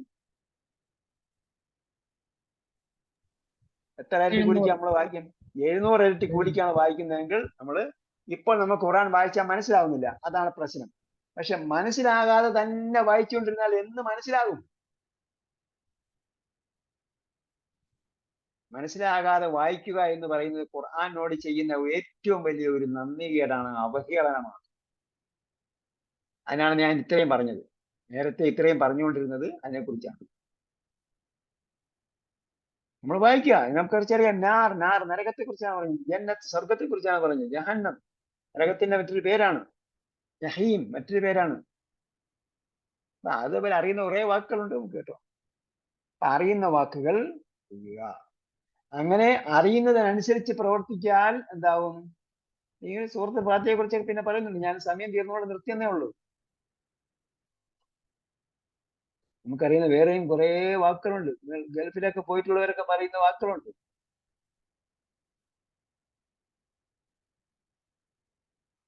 ഓക്കെ, അപ്പോ അങ്ങനെയാണ് വായിക്കേണ്ടത്.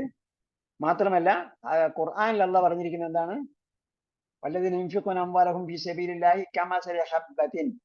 അള്ളാന്റെ മാർഗത്തിൽ പണം ചെലവഴിക്കുന്നതിന്റെ ഉദാഹരണം ഒരു ധാന്യമണി പോലെയാണ്. കമസലി ഹബ്ബത്തിൻ അംബതത് സബഅ സനാബിൽ. അതെന്ത് ചെയ്യുന്നു?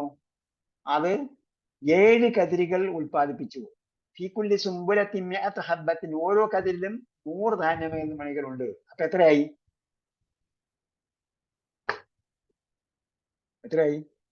അത് ഒരു ധാന്യമണി പോലെയാണ്. ആ ധാന്യമണി 7 കതിരുകൾ ഉൽപ്പാദിപ്പിച്ചു. ആ 7 കതിരിൽ ഓരോ കതിരിലും 100 ധാന്യമണിയുണ്ട്. ഈ കുല്ലി സുംബലത്തിൻ മിഅത്ത് ഹബ്ബത്തിൻ. അപ്പൊ എത്രയായി? 700 ധാന്യമണിയായോ? വല്ലാഹു യുദാഇഫു ലിമൻ യശാ. താൻ ഉദ്ദേശിക്കുന്നവർക്ക് അള്ളാഹു ഇരട്ടിച്ചു കൊടുക്കും, ഇരട്ടിപ്പിച്ചു കൊടുക്കും. എങ്ങനെ? ബിഗൈരി ഹിസാബ്. ഒരു കണക്കുമില്ലാതെ ഇൻഫിനിറ്റീവ് ആയിട്ട് കൊടുക്കും. അപ്പൊ നമുക്ക് ഇൻഫിനിറ്റീവ് ആയിട്ട് പ്രതിഫലം വേണോ, അതല്ല 10 താഴെ പ്രതിഫലങ്ങളോ? നമ്മൾ 10 പ്രതിഫലമാണ് പ്രതീക്ഷിച്ചിട്ടാണ് വായിക്കുന്നതെങ്കിൽ എത്ര പ്രതിഫലം എക്സാക്ട്ലി നമുക്ക് കിട്ടും? ഉദാഹരണം, നമ്മൾ യാസീൻ വൽ ഖുർആൻ ഹക്കീം ഇന്നക ലമിനൽ മുർസലീൻ അലാ സിറാത്തിൻ മുസ്തഖീം എന്ന് പറഞ്ഞാൽ എത്ര തെറ്റുണ്ടെന്ന് നിങ്ങൾക്ക് പറയാമോ? പറയാമോ? യാസീൻ വൽ ഖുർആൻ ഹക്കീം എന്ന് പറഞ്ഞപ്പോ ഒരു തെറ്റായി. കാരണം എന്താ? യാസീ ഒന്നല്ല 2 തെറ്റായി. യാസീൻ 6 ഹർക്കത്ത് നീട്ടണം. സീൻ വൽ ഖുർആൻ ഹക്കീം എന്ന സീൻ കഴിഞ്ഞിട്ട് എന്ത് ചെയ്യണം? അവിടെ ഇൽഹാർ ഉണ്ടാകണം. നൂന് ഇൽഹാർ ചെയ്യണം. വൽ ഖുർആൻ വാ വേറെ വേണം. 2 തെറ്റായില്ലേ? 1 6 നീട്ടിയില്ല, 2 ഇൽഹാർ ചെയ്തില്ല. ഇന്നക ലമിനൽ മുർസലീൻ അവിടെ എന്തെങ്കിലും നൂന് 2 ഹർക്കത്ത് മണിക്കണം. അപ്പൊ എന്തായി? മണിച്ചില്ലെങ്കിൽ തെറ്റായി. 3ാമത് തെറ്റ്. ഇന്നക ലമിനൽ മുർസലീൻ. ഇന്ന കലമിന അല്ല. അല്ല, കലമിന എന്താണ്? കലം എന്ന് പറഞ്ഞ പേനയായി പോകും. ഇന്ന കലമിനൽ മുർസലീൻ. ഇന്നക ലമിനൽ മുർസലീൻ അല്ലേ? അലാ സിറാത്തിൻ മുസ്തഖീം. സ്വാദ് എന്താണ്? മുഫഖമാണ്, കനത്ത അക്ഷരമാണ്. സ്വാദിന് കെസ് കൊടുക്കുമ്പോൾ സ്വീറാത്തിൻ എന്ന് പറയേണ്ടതില്ല. സ്വീ കനം വരണം, പക്ഷേ കെസ്റുള്ളതാണ്. അലാ സിറാത്തിൻ മുസ്തഖീം. ഇനി എന്ത് ചെയ്യണം? കസർ തൻവീൻ വന്നു, ശേഷം മീം വന്നപ്പോ എന്ത് ചെയ്യണം? 2 ഹർക്കത്ത് മണിക്കണം. അവിടെ ഇദ്ഗാം ബിൽ ഗുന്ന, കാമിൽ ബിൽ ഗുന്നയാണ്. അപ്പൊ കാമിൽ വന്നില്ല എന്ത് ചെയ്യണം? ഗുന്നത്ത് വന്നില്ല എന്തായി? അപ്പൊ ഒരു പേജ് ഓതിയപ്പോ എത്ര മിസ്റ്റേക്ക് വന്നു? 10. എല്ലാം മൈനസ് ചെയ്യണ്ടേ, കുറയ്ക്കണ്ടേ? അപ്പോ 10 പ്രതിഫലം കിട്ടുമെന്ന് വിചാരിച്ചാൽ എത്ര പ്രതിഫലം കിട്ടും യഥാർത്ഥത്തിൽ? എത്ര പ്രതിഫലം കിട്ടും? ഒന്ന് പറഞ്ഞു നോക്കി നിങ്ങള്. 10 പൂർണ്ണമായിട്ട് കിട്ടുമോ? ഇല്ല. എന്തായാലും ഇല്ല. ബാക്കി കണക്ക് നിങ്ങൾ വിചാരിക്കും ഞാൻ പറഞ്ഞ പോലെ ആയിരിക്കില്ല നിങ്ങൾ പോകുന്നത്. നിങ്ങളൊക്കെ മണിച്ച് നീട്ടി ഒക്കെ ആയിരിക്കും പോകുന്നത്. അപ്പോ എങ്ങനെ വന്നാലും മിസ്റ്റേക്കുകൾ ഒരുപാടുണ്ടാകും. അതിൽ ജാസിനെ തന്നെ പോകുമ്പോഴത്തേക്കുള്ള വേറെ ഒരു വലിയ മേജർ മിസ്റ്റേക്ക് ഉണ്ട്. യാ വൈലനാ മൻ ബഅസനാ ഖാലൂ യാ വൈലനാ മൻ ബഅസനാ മിൻ മർഖദിനാ ഹാദാ മാ വഅദ റഹ്മാൻ സദഖൽ മുർസലീൻ. നോക്കിയിട്ട് എന്തായി? എന്താ തെറ്റെന്ന് ആർക്കെങ്കിലും പറയാമോ? എന്താ തെറ്റ്? യാ വൈലനാ മൻ ബഅസനാ മിൻ മർഖദിനാ ഹാദാ മാ വഅദ റഹ്മാൻ സദഖൽ മുർസലീൻ. സദഖൽ മുർസലൂൻ മണിച്ചില്ല. അവിടെ എന്തുണ്ട്? അവിടെ സക്കത്തുണ്ട്.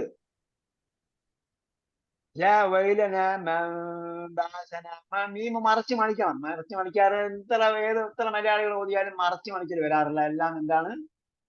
ഒറിജിനൽ മറയ്ക്കാതെയുള്ള ഇദ്ഹാർ മണിക്കലാണ് വരിക. മറയ്ക്കല എഹ്ഫ അല്ല വരിക. പോട്ടെ, അത് വിട്ട് മർക്കദിനെ കഴിഞ്ഞിട്ട് ചേർത്ത് വായിക്കാൻ പാടില്ല.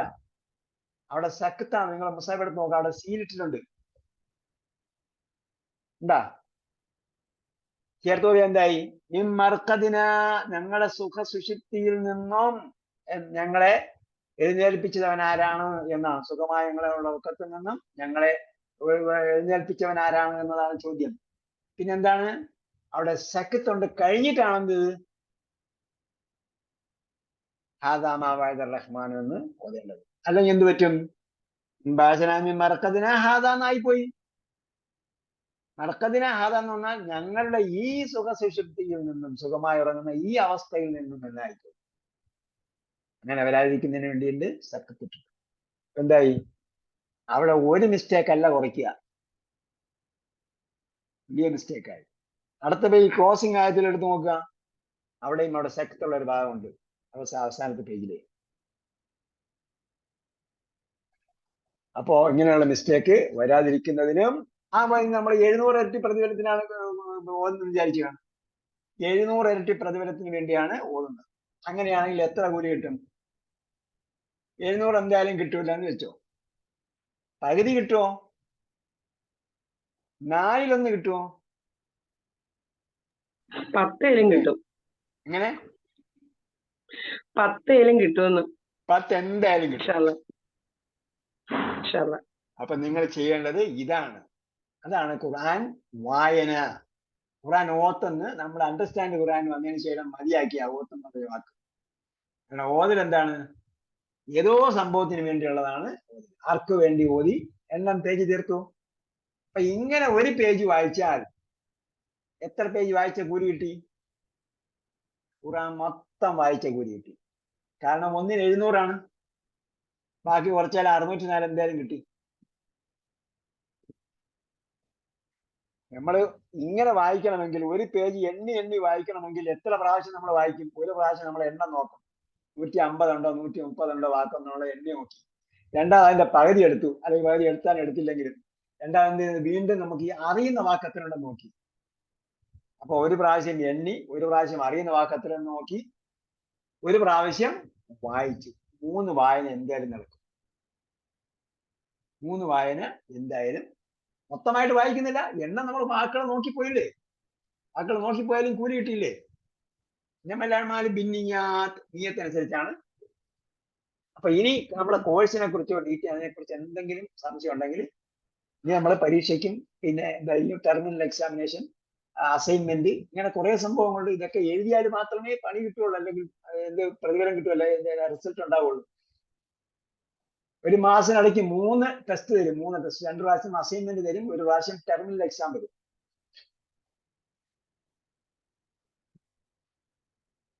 ഓക്കെ. അല്ലാഹു സുബ്ഹാനഹു വ തആല നമ്മളെ ഒത്തുചേരൽ സാലിഹായ അമലായി സ്വീകരിക്കട്ടെ. നമ്മൾ നേരത്തെ പറഞ്ഞതുപോലെ ലോകത്തിന്റെ വ്യത്യസ്ത ഭാഗങ്ങളിൽ നിന്നിരുന്ന് ഓൺലൈനായിട്ട് നമ്മൾ പഠിക്കുമ്പോൾ അവിടെ എല്ലാ മലക്കളുടെയും സാന്നിധ്യം നമ്മോടൊപ്പം ഉണ്ടാകും. മലക്കൾ നമുക്ക് വേണ്ടി പ്രാർത്ഥിക്കും. ഇപ്പോൾ അള്ളാഹ് മലക്കളോട് മുഖറബുകളായ, VIP-കളായ മലക്കളോട് അള്ളാഹ് പറഞ്ഞുകൊണ്ടിരിക്കുകയാണ്, അവർ ഖുർആൻ പഠിക്കാൻ വേണ്ടി എന്തെല്ലാം മാർഗങ്ങൾ കണ്ടുപിടിച്ചിരിക്കും, എന്തെല്ലാം സാങ്കേതിക വിദ്യകൾ ഉപയോഗിച്ചിരിക്കും. നമ്മൾ ഓൺലൈൻ ക്ലാസ്സുകൾ എന്ന് പറഞ്ഞതിന് ശേഷവും ഇപ്പോൾ നിലവിലുള്ള ക്ലാസ്സുകളൊന്നും ഒരേ സമയം ഡിസ്പ്ലേയും ഒരേ സമയം വീഡിയോയും വരുന്നില്ല.